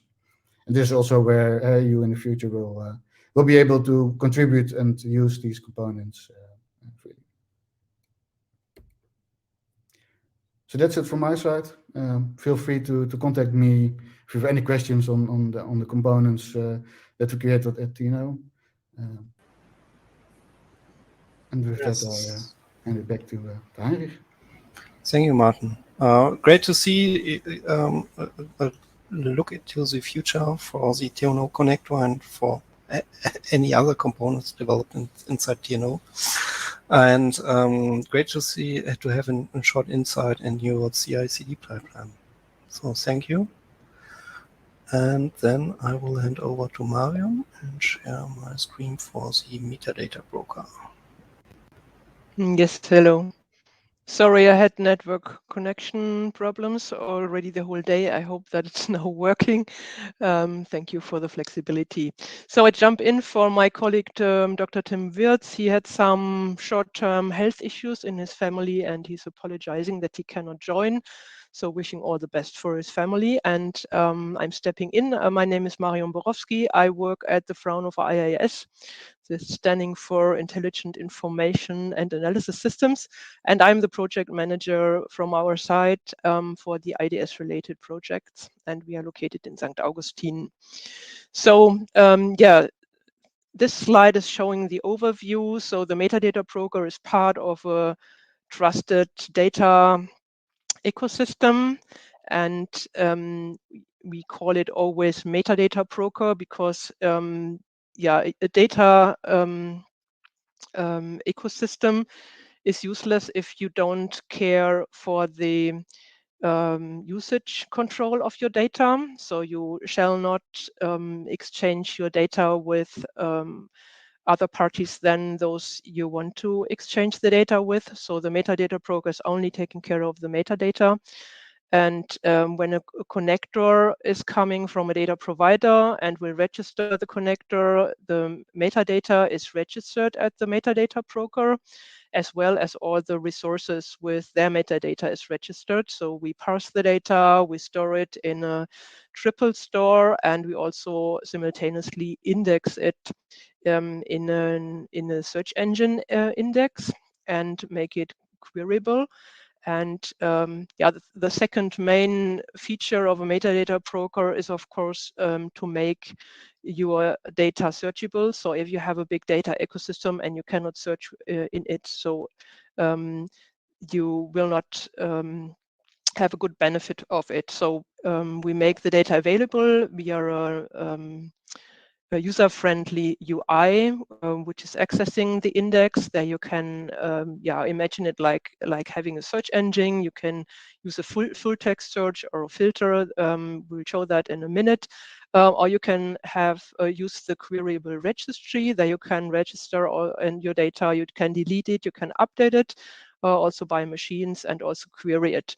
And when you then found what you searched for, and if you accept the usage policies, then you will exchange the data between only the bilaterally or only the trusted parties, and then those parties will communicate with each other. In general, we want also to emphasize that the metadata broker can all be viewed as a connector. So we are following the generic connector architecture as described in the reference architecture model, which was presented already by Heinrich in the beginning. So on the next slide, we show you one example for a user interface that is taken from a real use case from the mobility domain. So we have several customers coming from this research on one hand, and also coming from industry on the other hand. They come with their corporate design, which you see here. They also use domain-specific vocabularies, which we then also use in our storage and also use in our indexing process, so that also the domain-specific fields can be found. You can find all the metadata of a connector. The first one is showing, for example, a connector of the German weather service. And if you would have a detailed view on this first connector, then you would see all the resources that the German weather service is offering, like some warning data. So today it's very stormy, and tomorrow it will be as well. So if you are a data consumer and want to offer services, how to get from point A to point B, then you might benefit from a good warning, weather forecast, and also from the current messages. And if you you do not know which connector is offering which resource, you can also search by resources, of course, and then find all the data you need and a description for it, keywords, and the files you are interested in, but only with the metadata and also with the usage policies, if it's free, or what are the conditions to use it. The next slide is showing the features we are working on. We are already doing many versions. In the last projects, here the main 3 features are listed. On the one hand, we changed the configuration. So for the identity authority, as well as for the authorization service, now it's possible to configure that externally from the Docker image, so that you, for example, can also use another DApps and not use the DApps from the ISAC Institute, for example, which they host as a good service. From other projects, we had some scalability issues regarding our deserializer. So while parsing resources, there had been bottlenecks that we solved. And also, of course, the thing you all struggled probably with since Christmas, the Log4j exploit was fixed with the different components we use in our metadata broker, and we use the DAPS version 2, but already the DAPS version 3 is announced. So how do we do our release management? If you go to the next slide, Heinrich. So we are approaching version 5. And who's familiar with the versioning might wonder, why are those guys doing a version 5?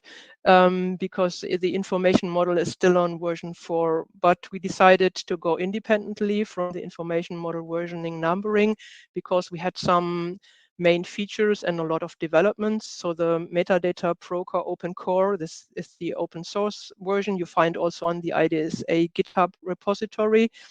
That has the last version 4.0.2, so that's already a longer time ago. We did a lot of things meanwhile, and one major feature is also listed here. So we have one component which is creating Java libraries on top of the information model, and there we did a good change. So we now structure our Java library elements much better than before, but that will cause a breaking change. So if you then will register your connector, you have to take that into account. So that's why we also are addressing a major release and will of course announce this breaking change. Nevertheless, we really invite you to make use of the metadata broker open core version on the IDSA GitHub repository.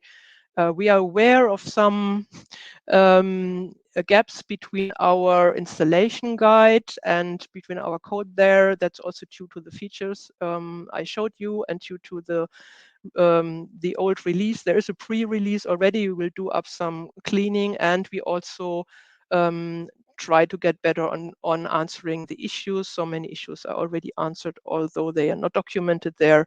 But yeah, we keep you posted there also about our release management, and yeah, please contribute. Thank you for using that. So we have this open source version, and as well we have a closed source version, and that we are doing for customers as well. So both are helping to improve our product here, and we really appreciate your feedback. And yeah, that's it from our current situation in the development of the metadata broker. So I'm happy to answer questions if there are any later on. Thank you very much. Thank you, Marion, for presenting the metadata broker, and I'm really looking forward for version 5 of the metadata broker. I think there are some good things inside this update, and yeah, great to hear that. Then I will hand over to Gabriel and Mattia to present the True Connector development. Okay, let me share the screen. Okay, so thank you, Erich. I'm Gabriele De Luca from engineering. I'm here today with my colleague Mattia Marzano. We are both part of the Smart Industry and Agri-Food unit in the Research and Development department. So we are here to present you the True Connector from the development perspective. So let me introduce shortly what is the True Connector. So True stands for Trusted Engineering. It is an IDS connector aligned to the base security profile. I'm referring to the security profiles that are described in the reference architecture model from the high-level perspective, but also that are well detailed in the certification criteria that you have to satisfy if you want to certify your component. This is a Java application based on Apache Camel and Spring Boot for implementing the message routes and the endpoints. It is aligned to the IDS info model 4.1.1. And it has been already, the integration has been already tested with, in particular, with some existing solutions like HTTP and HTTPS-based connectors for example, the one from GEC and the one from the Boost 4.2 project during the official IDSA integration camp events. The integration with the data space connector is, let's say, accomplished. We are just refining, and we are waiting to the next integration camp planned in March in order to test the integration, but it works in both directions. So the True Connector can act as a consumer, but also as a provider. The True Connector is composed by two components, the execution container that, by the way, is the foreground of the Market 4.2 project mentioned by Martin before. This component is in charge of the physical data exchange and the interaction with the other IDS components, and a basic data app. The basic data app is the starting point for the developers for who want to customize the True Connector and use it in order to integrate the data sync and the data sources. The True Connector, as Gernot mentioned in the previous slot, is also part of the Fiverr catalog. And in the Fiverr fork, you can find a dedicated data app, the Fiverr data app, that is in charge to connect existing Fiverr ecosystems, implementing the data sovereignty principles between them. And the standpoint is that you don't need to code anything, but this is just a matter of configuration. You have just to configure the data app in order to make existing ecosystems, Fiverr-based ecosystems, able to communicate under the IDS principles.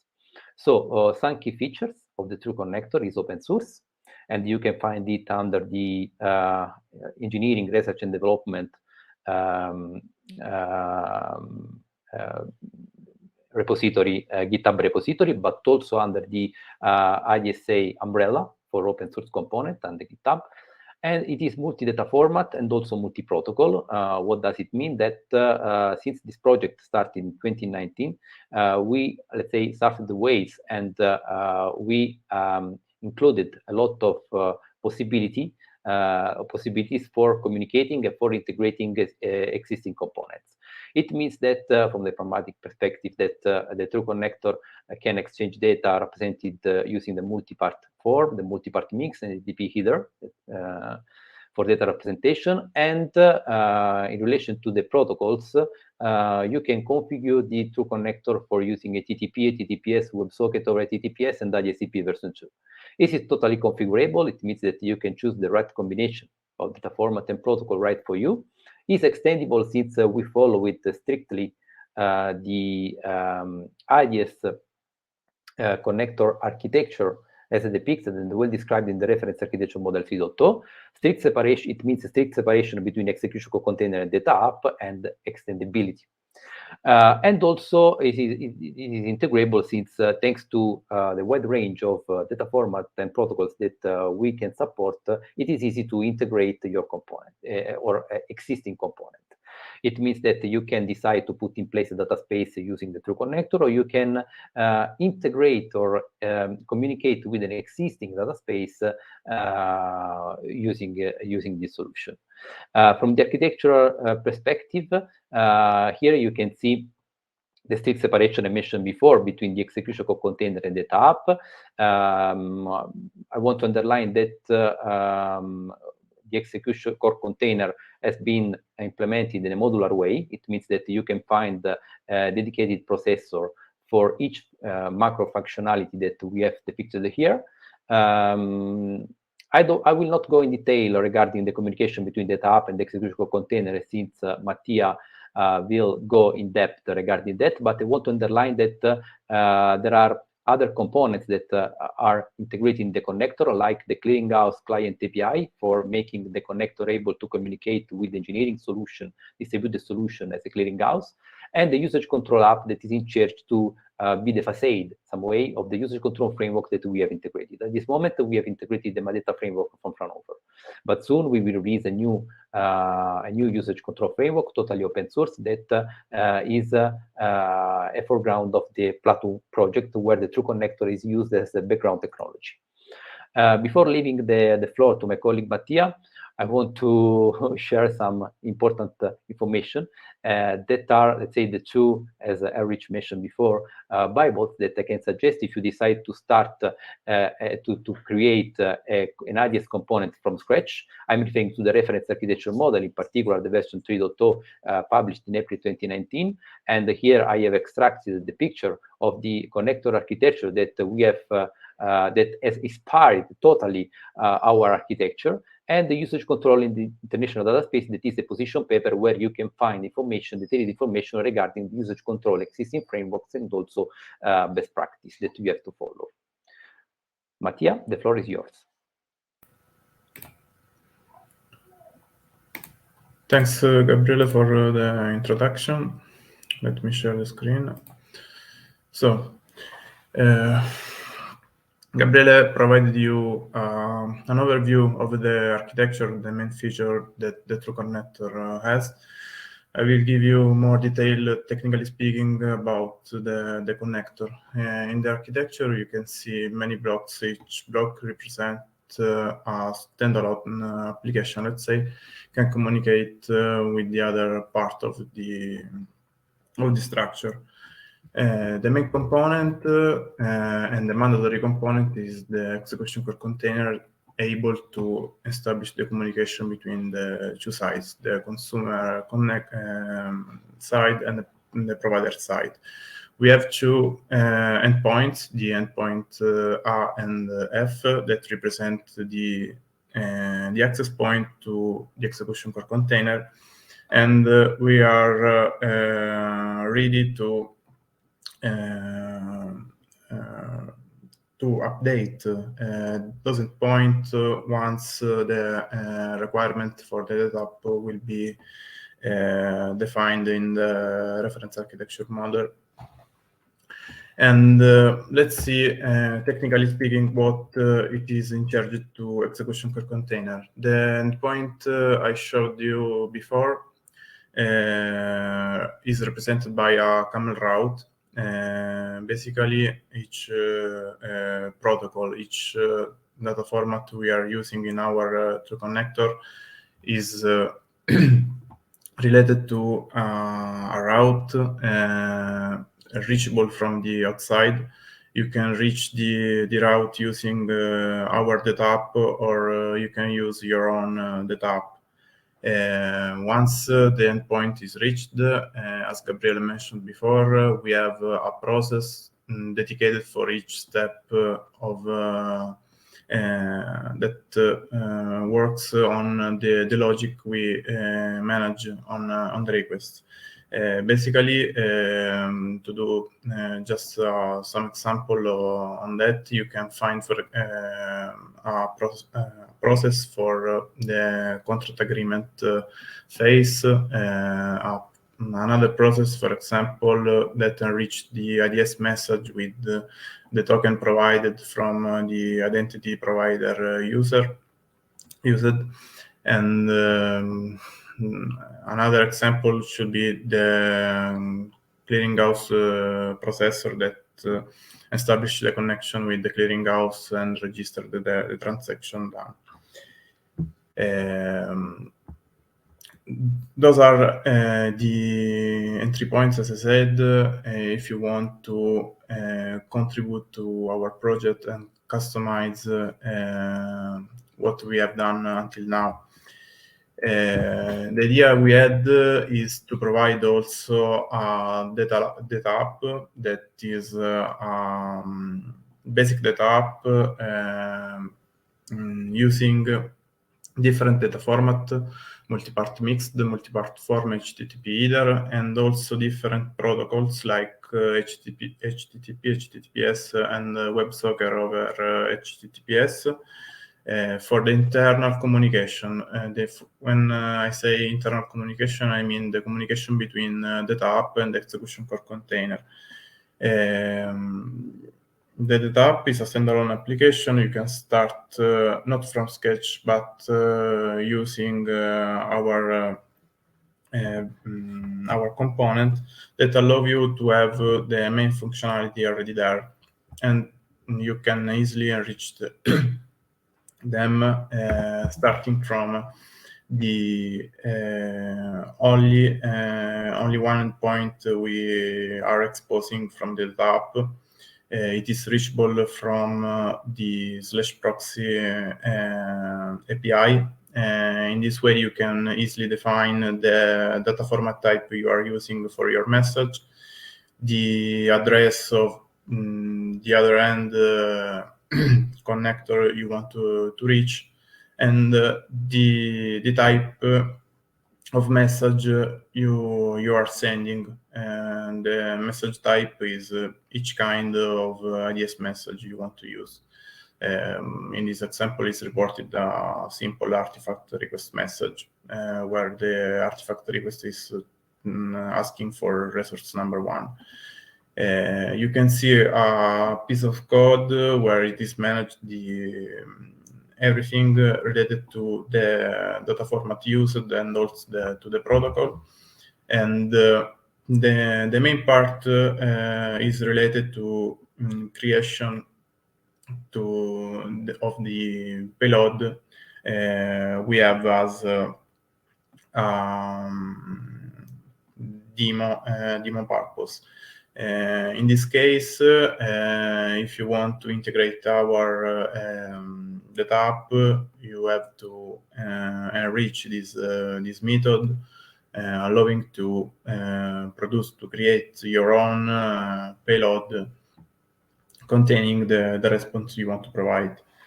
The reason why we are integrating too many different data protocol and data format and protocols is, as already Gabriele said in the overview, it's due to the willingness to be integrable with also with other connector, and you can find also what all our projects divided by in different repository. Each repository contain the guideline to install and execute the demo and use the true connector as is. We are happy to hear your answer or suggestion. You can contact us directly by email or on our repository. Thank you, Gabriel and Mattia. Thanks for great insight into the execution core container and data apps. I think everybody can directly join there and start developing right away with data apps and integrating them. Thank you. I will hand over to Julia to present the Eclipse Data Space Connector development. Yeah, hi. Thanks, Heinrich. My name is Julia Pampus. I'm a researcher at Fraunhofer ISST, and I'm mainly focusing on software development, especially on software development focusing on IDS. So now I want to present the Eclipse Data Space Connector, and I want to somehow complete what Peter Cohen also presented in the previous session. But yeah, again, emphasize the development, so not explain what are the features of the component, but how it developed, especially with regards to the open source spirit somehow. So let me go to the next slide. Nevertheless, I just want to shortly introduce into the project. So what is it all about? We are developing a framework to address key data sharing use cases. And we want to develop a framework that serves as a data exchange point in a federated data system or data space, and that is focusing on data transfer and the main point, sovereignty. So by providing policy management and somehow also this contract negotiation stuff and policy enforcement. So what is special about this project? The architecture and the project are designed to be developed by many parties. and the project aims at evolving IDS and GaiaX, and somehow, should implement the principles and also stays in touch with the communities to provide feedback and get feedback. And this Eclipse Data Space Connector is, as I previously said, an open source project. So we try to join knowledge, people, and code bases from all various organizations and companies. And so basically, I want to also again highlight the alignment with IDSA, not only IDSA but also GaiaX. So, for example, we want to support essential services, as for example the DApps, and as you may have already seen in the GitHub organization of the Eclipse Data Space Connector, there's also already the IDS info model serializer and the CodeGen tools. So this major IDS assets will also be part of this open source community development. And of course, we also aim at supporting RAM 4.0 and somehow provide feedback and help with the release.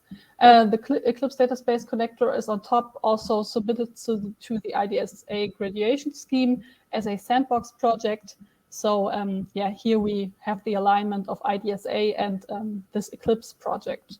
And as I already said, we are working closely with the committees and working groups to ensure interoperability and, of course, also align with the Lighthouse project, such as, for example, Catena X, to meet their requirements.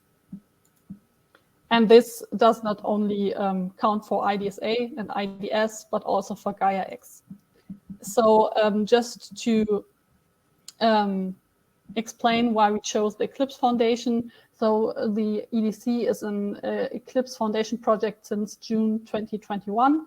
And why did we choose this organization? So as I don't want to, Peter Cohen before already introduced on the problems that previously projects had, and just highlight that the Eclipse Foundation offers a good infrastructure for open source, defined governance and collaboration models. They handle legal aspects and already have a history of project with high code quality. On top of that, it's European-based and open for everyone. As you can already see on the right-hand side, we have already a lot of organization that directly dive deep into the EDC development. And so we make the Eclipse Foundation makes it easy to, for everyone to join. Then I want to somehow shortly introduce how this project life cycle works, because this is something that is based on the Eclipse Foundation governance. So I also linked the source for this information, so you can just have a look on yourself. There are a lot of further information provided. So basically, this project passes some stages. So we have a pre-proposal and some proposal to refine ideas, and also get some feedback from the Eclipse community. So this was done before June 2021. And after this project passes those stages, it becomes somehow an incubation project. And then after that passes some, or can reach some further stages, but the Eclipse project is currently in this incubation status and stays there for 1 or 2 years. So this mainly highlights that the project has a beginner status, that some first releases can be made, that the community is built up. And we also have a mentor from Eclipse Foundation that helps us with some organizational stuff and just to tell us best practices and help us if we have problems or issues. Then I want to focus on the project structure. So basically, we have some levels in this Eclipse project that are not too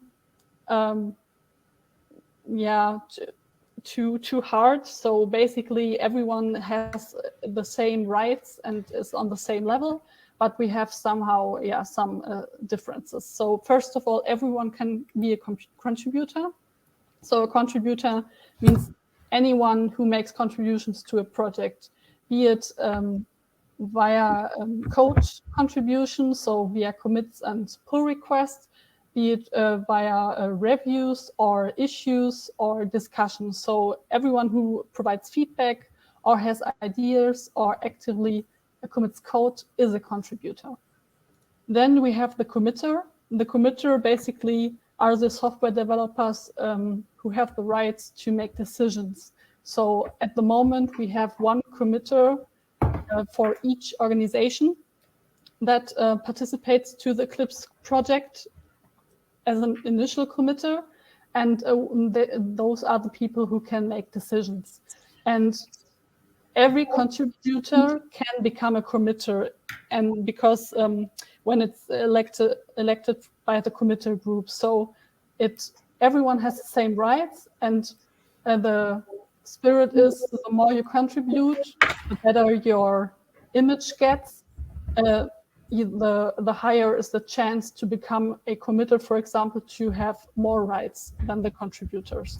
And then we have the project lead that is dealing with organizational stuff, basically also as service as a communication channel to the Eclipse management organization. Yeah, that's how this project is built up. So now I want to talk about the development on GitHub. So basically, if you may already seen, we don't only have a database connector repository, but we have a whole organization concentrating on all topics around the database connector. So first of all, we have the repository, but then we also have a collateral and a publications repository containing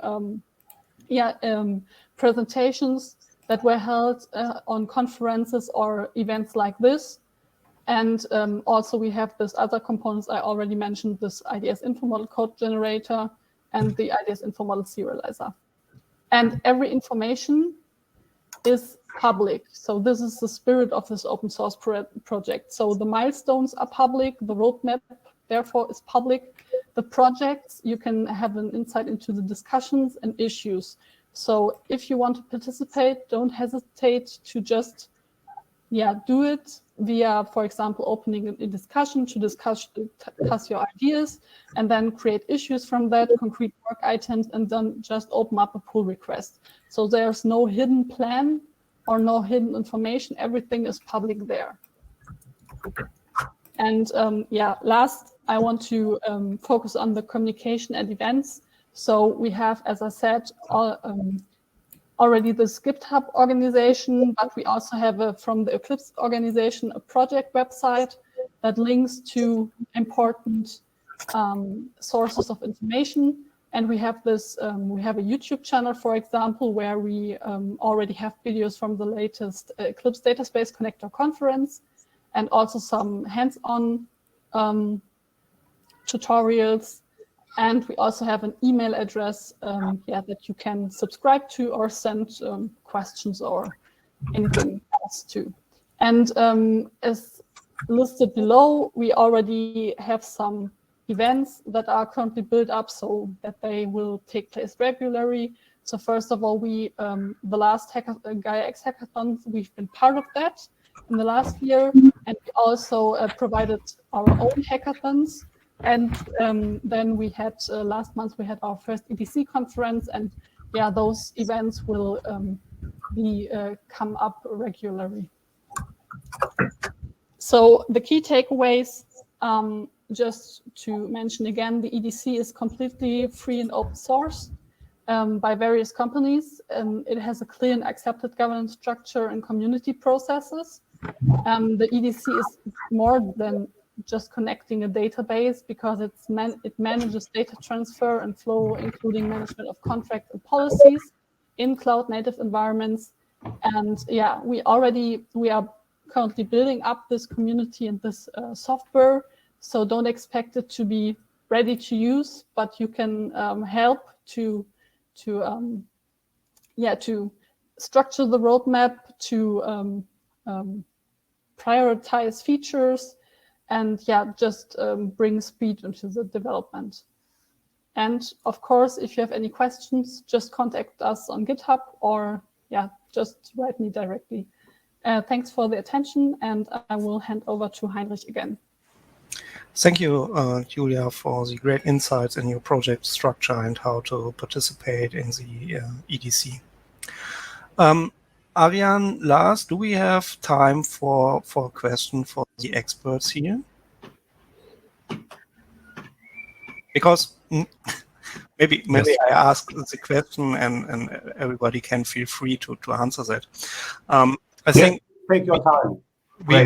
We are all were new to IDS at some point, and I would ask what is your recommendation to start off with the IDS? So, what is your recommendation for newcomers to read, to see, to contact a group or a person? How to start with the IDS?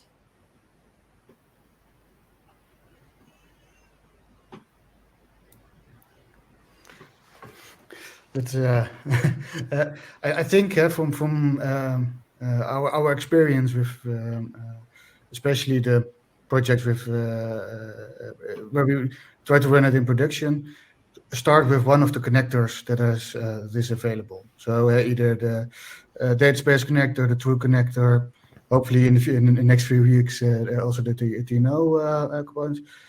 But just try it. Just try one of the connectors. And see what happens. Try to connect to one of the existing databases and see what happens. And then from there, look, do you want to create your own connector, or do you want to adapt one of the connectors? And go step by step, because it's quite a large technical commitment, and you have to make sure that you know what you want to do.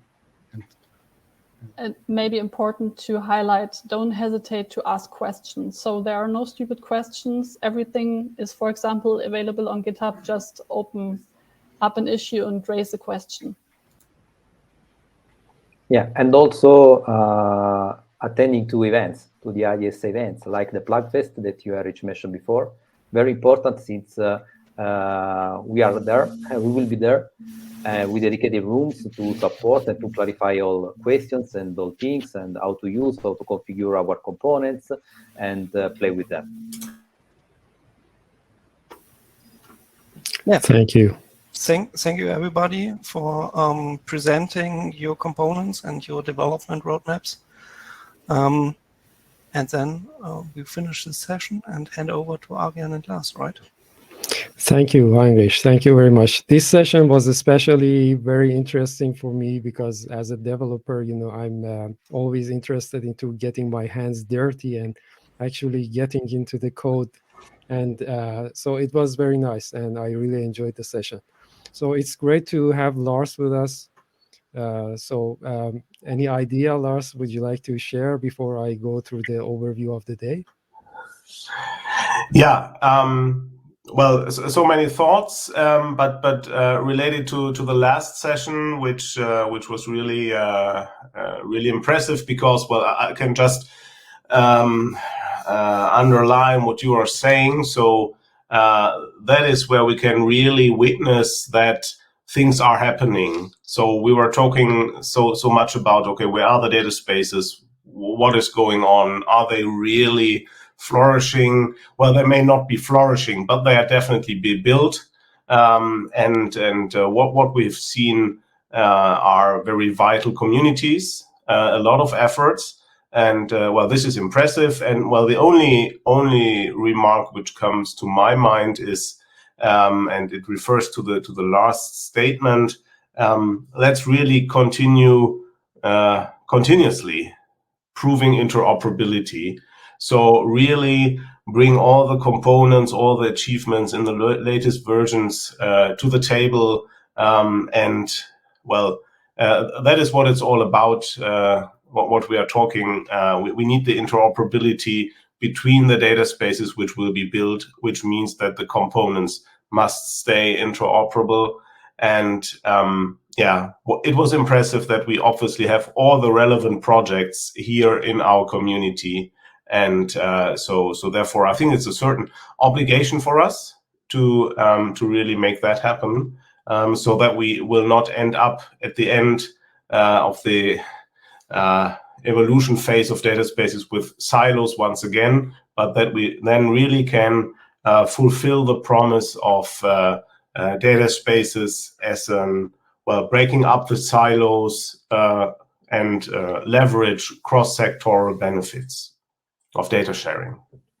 Definitely, I completely agree, and well, it's a collaborative effort, and especially for the ending two sessions, open source and the components, I got the idea that everyone is really putting the effort and energy on developing interoperable components, so we can hopefully use it everywhere, and having the open source landscape and philosophy at the back of the whole concept of data spaces is such an amazing idea. And I personally adore the philosophy of open source, and this would be one of the greatest ways to go after the business of the data spaces.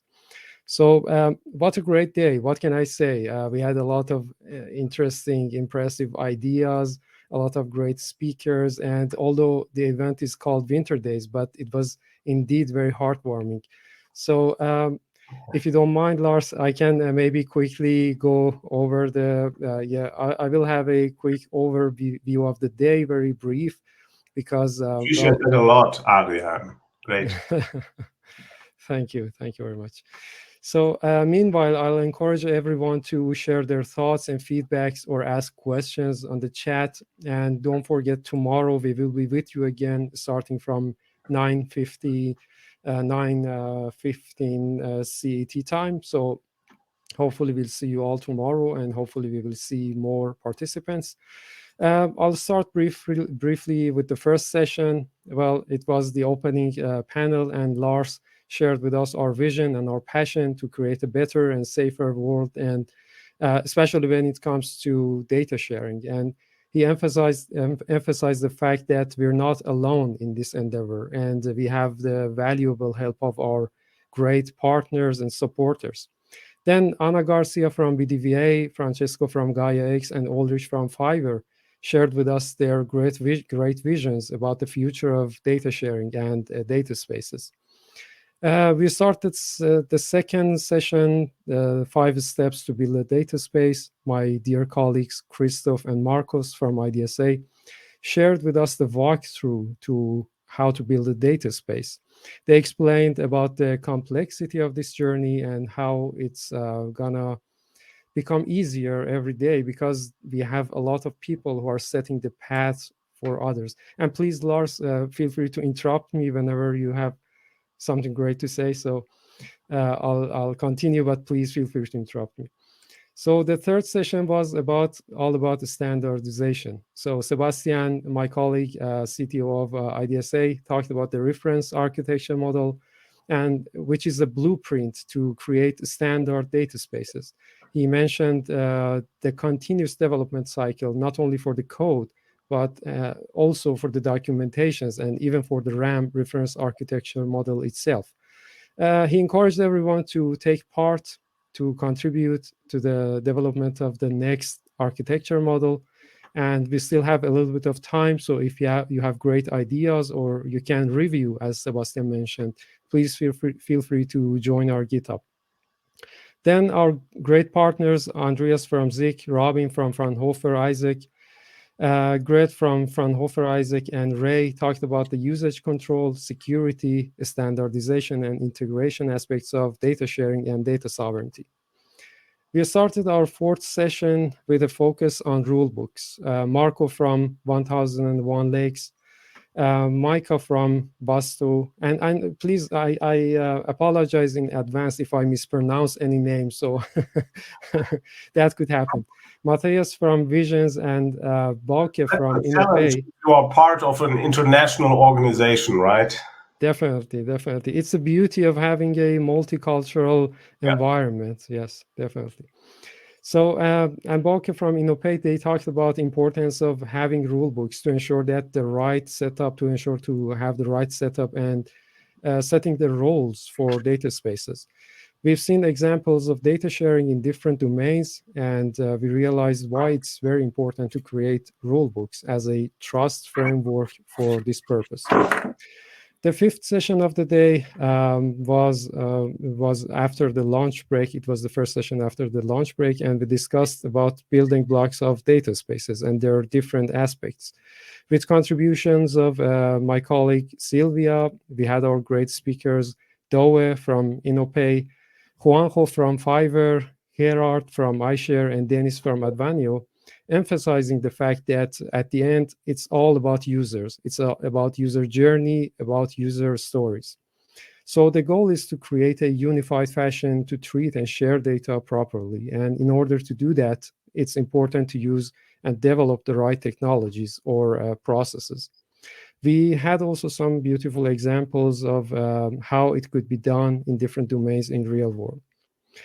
Well, the sixth session was about data sharing. Richard and Bauke from Innopay, they talked about different steps and challenges, especially with respect to privacy and anonymity of the data. And especially they shared some interesting use cases. One of them was especially very interesting for me about how to deal with human trafficking and not to share so much data. I especially like this use case.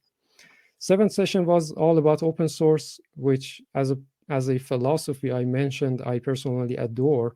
And Sebastian from Soveti mentioned about great benefits of open source. The fact that it's all about collaborative effort and being able to stand on the shoulders of giants and contribute to the development of something great. We all know many different open source things, open source software such as browsers, operation systems, and messengers, all that. And we are trying to apply the same philosophy into the creation of the data spaces and setting the standards for data spaces. Then we had Hans from Trusts talked about their company and the way they support the development of open source projects. Peter from Microsoft talked about the Eclipse Data Space Connector, an open source project from Eclipse Foundation. He mentioned about the motivation behind this project and the challenges they faced at the beginning and also along the way. Then Gernot from Fiverr explained how Fiverr helps to grow your open source projects, maybe from a small student project into a real data space. He mentioned about Fiverr's collaboration with IDSA and shared insight about some interesting projects and activities. Alberto from Technalia shared the resources, GitHub, and all that, which we, by the way, at the end, we will also share with you guys, so you can maybe click on the links and go to our website, go to our GitHub repository. And also my great colleague, Anil, explained about open source landscape and the graduation scheme a bit. And then our final session, which was, as I mentioned, very interesting for myself. Heinrich from Fraunhofer ISST talked about different building blocks and components of IDS projects. He mentioned about the Plugfest event, which will take place on 1st of March, and especially maybe very interesting for developers to get their hands on the code. And Heinrich also mentioned more about the graduation scheme in addition to what Anil mentioned previously. We had Thomas from Fraunhofer Isaac explaining about the dApps, and especially this topic was also very interesting. Martin from TNO talked about different components, their development, and Marion shared with us the details about metadata broker. Gabrielle talked about True Connector, and finally, Julia shared with us some insights about the Eclipse Data Space Connector project and IDS assets. So this was a brief overview of the day. I know there's a lot of information to digest, and hopefully some of us will go back to the recordings to get more information out of it. But please, Lars, the stage is yours. Yeah, well, thank you very much for this, sum up, Ariane. Well, I would like to use the opportunity here also to introduce, officially Ariane here our team. So thank you. He's new. He joined at the beginning of the year, and well, as he has stated already before, he will be an important link between the very technical work which we are doing and which we are curating in IDSA, and well, a clear go-to-market approach. So he has a lot of experience in building software, in running a company. So he knows both sides of a software business, and therefore I'm so happy that you're with us, Ariane, and I hope that you can guide us all here on our path. No, I'm flattered. I'm flattered. Thank you very much. Yeah. So that would also be my conclusion from this day. We've seen, I think, a clear glimpse about the whole journey which lies before us. Still, a lot of the way is still to go. Today we had a strong focus on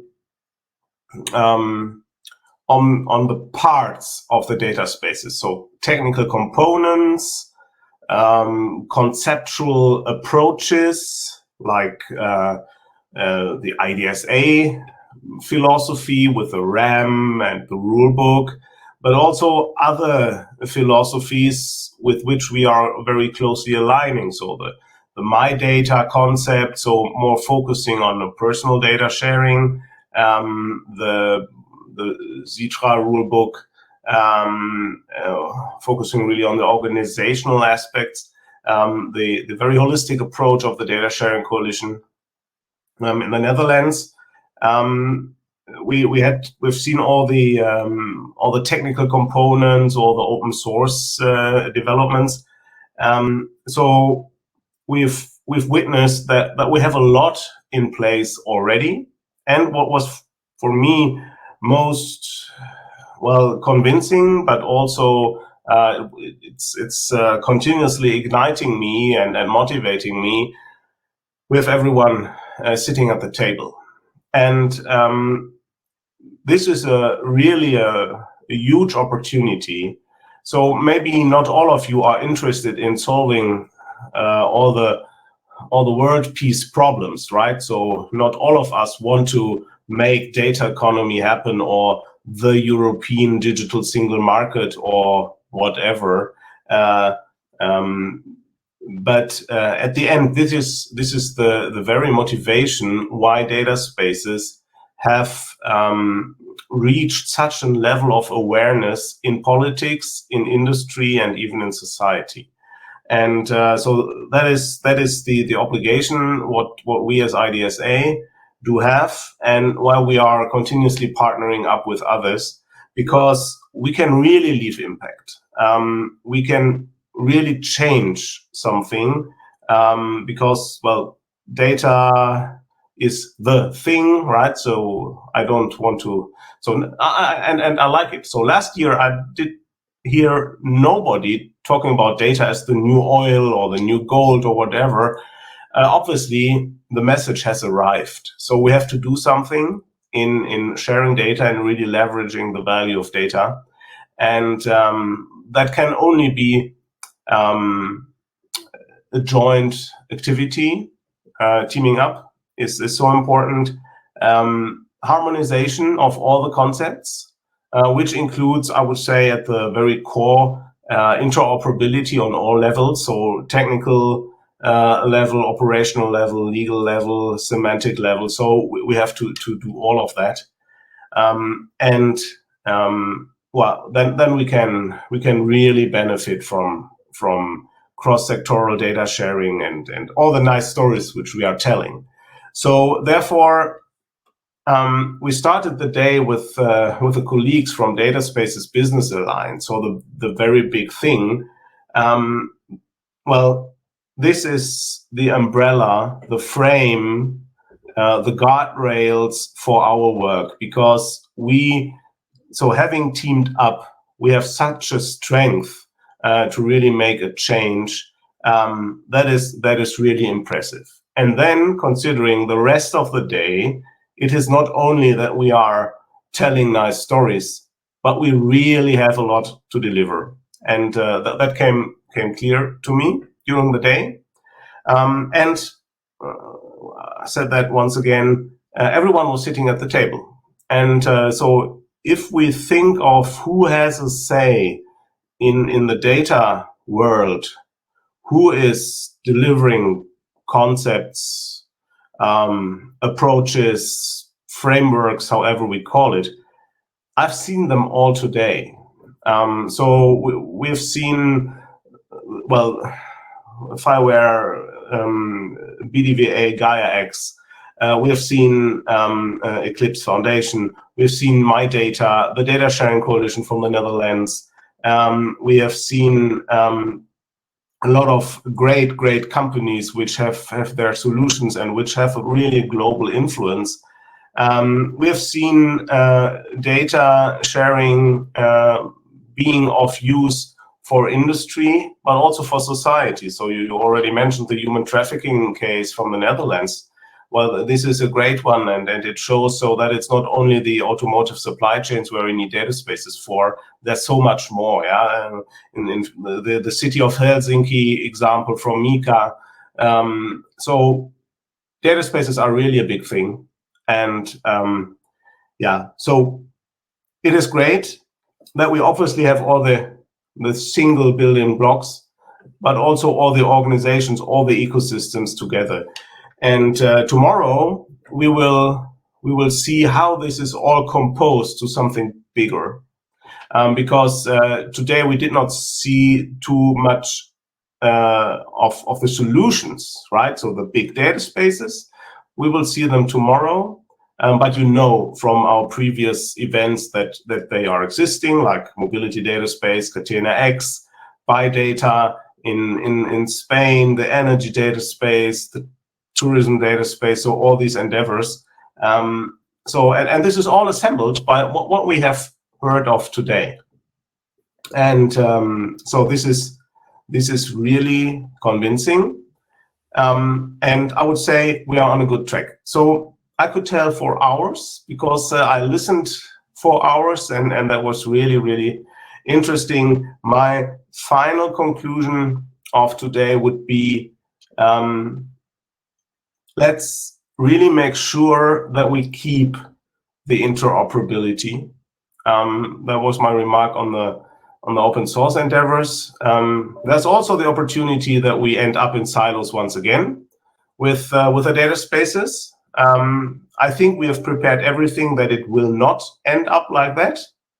But it's us to ensure this. So us as well, data organizations with a lot of members in all countries, in all sectors, to make sure that all these endeavors do not go astray, that they stay together, that we harmonize where it is necessary, that we find this minimum interoperability mechanisms which are needed, and that we leave freedom where it's necessary for individual business models to flourish. I do see that it's our obligation, and again, we have all relevant players at the table. So therefore, well, it was great. I think we are really on the right track. We still have to go on this path, but this year, so I remember my closing words from the IDSA summit in the summer. I said in 2022 we will see a lot more data spaces appearing. And yes, they are appearing. If you would have asked me by last summer, what will be the next one, I would have said, okay, yes, I do see energy. I do see more in the mobility domain. And well, perhaps the one or the other idea. I did not think of a tourism data space. I did not think of a media data space. I was aware of the science data space, yes, but a lot has been done there. I never thought of a cultural heritage data space. This is all happening currently, and they are all connected to our ecosystems. And well, great. Let's use this opportunity to come up with a certain foundation for data spaces which keeps interoperability, and then let's see all these great endeavors flourish. Well, obviously, a nice year will happen. Happy to be part of it. So that would be my remarks to today. Ariane, so perhaps we should have a dialogue. Your words were very inspiring, so I don't have anything to add. And I remember the last summit, which I joined as a participant, not as a member of the IDSA. So this is very beautiful to be a part of this magic. And yes, it's very powerful.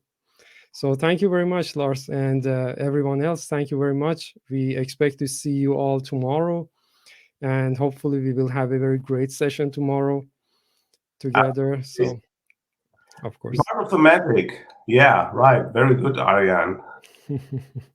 Yes, this is very, very powerful concept. And I, during the years, I dealt with a lot of companies and the way they were treating the data. So it was always very frustrating for me to see how the data is not treated the way it should be treated. So I'm really happy to be a part of a journey that can make that happen, not only locally, but worldwide. So it's very powerful.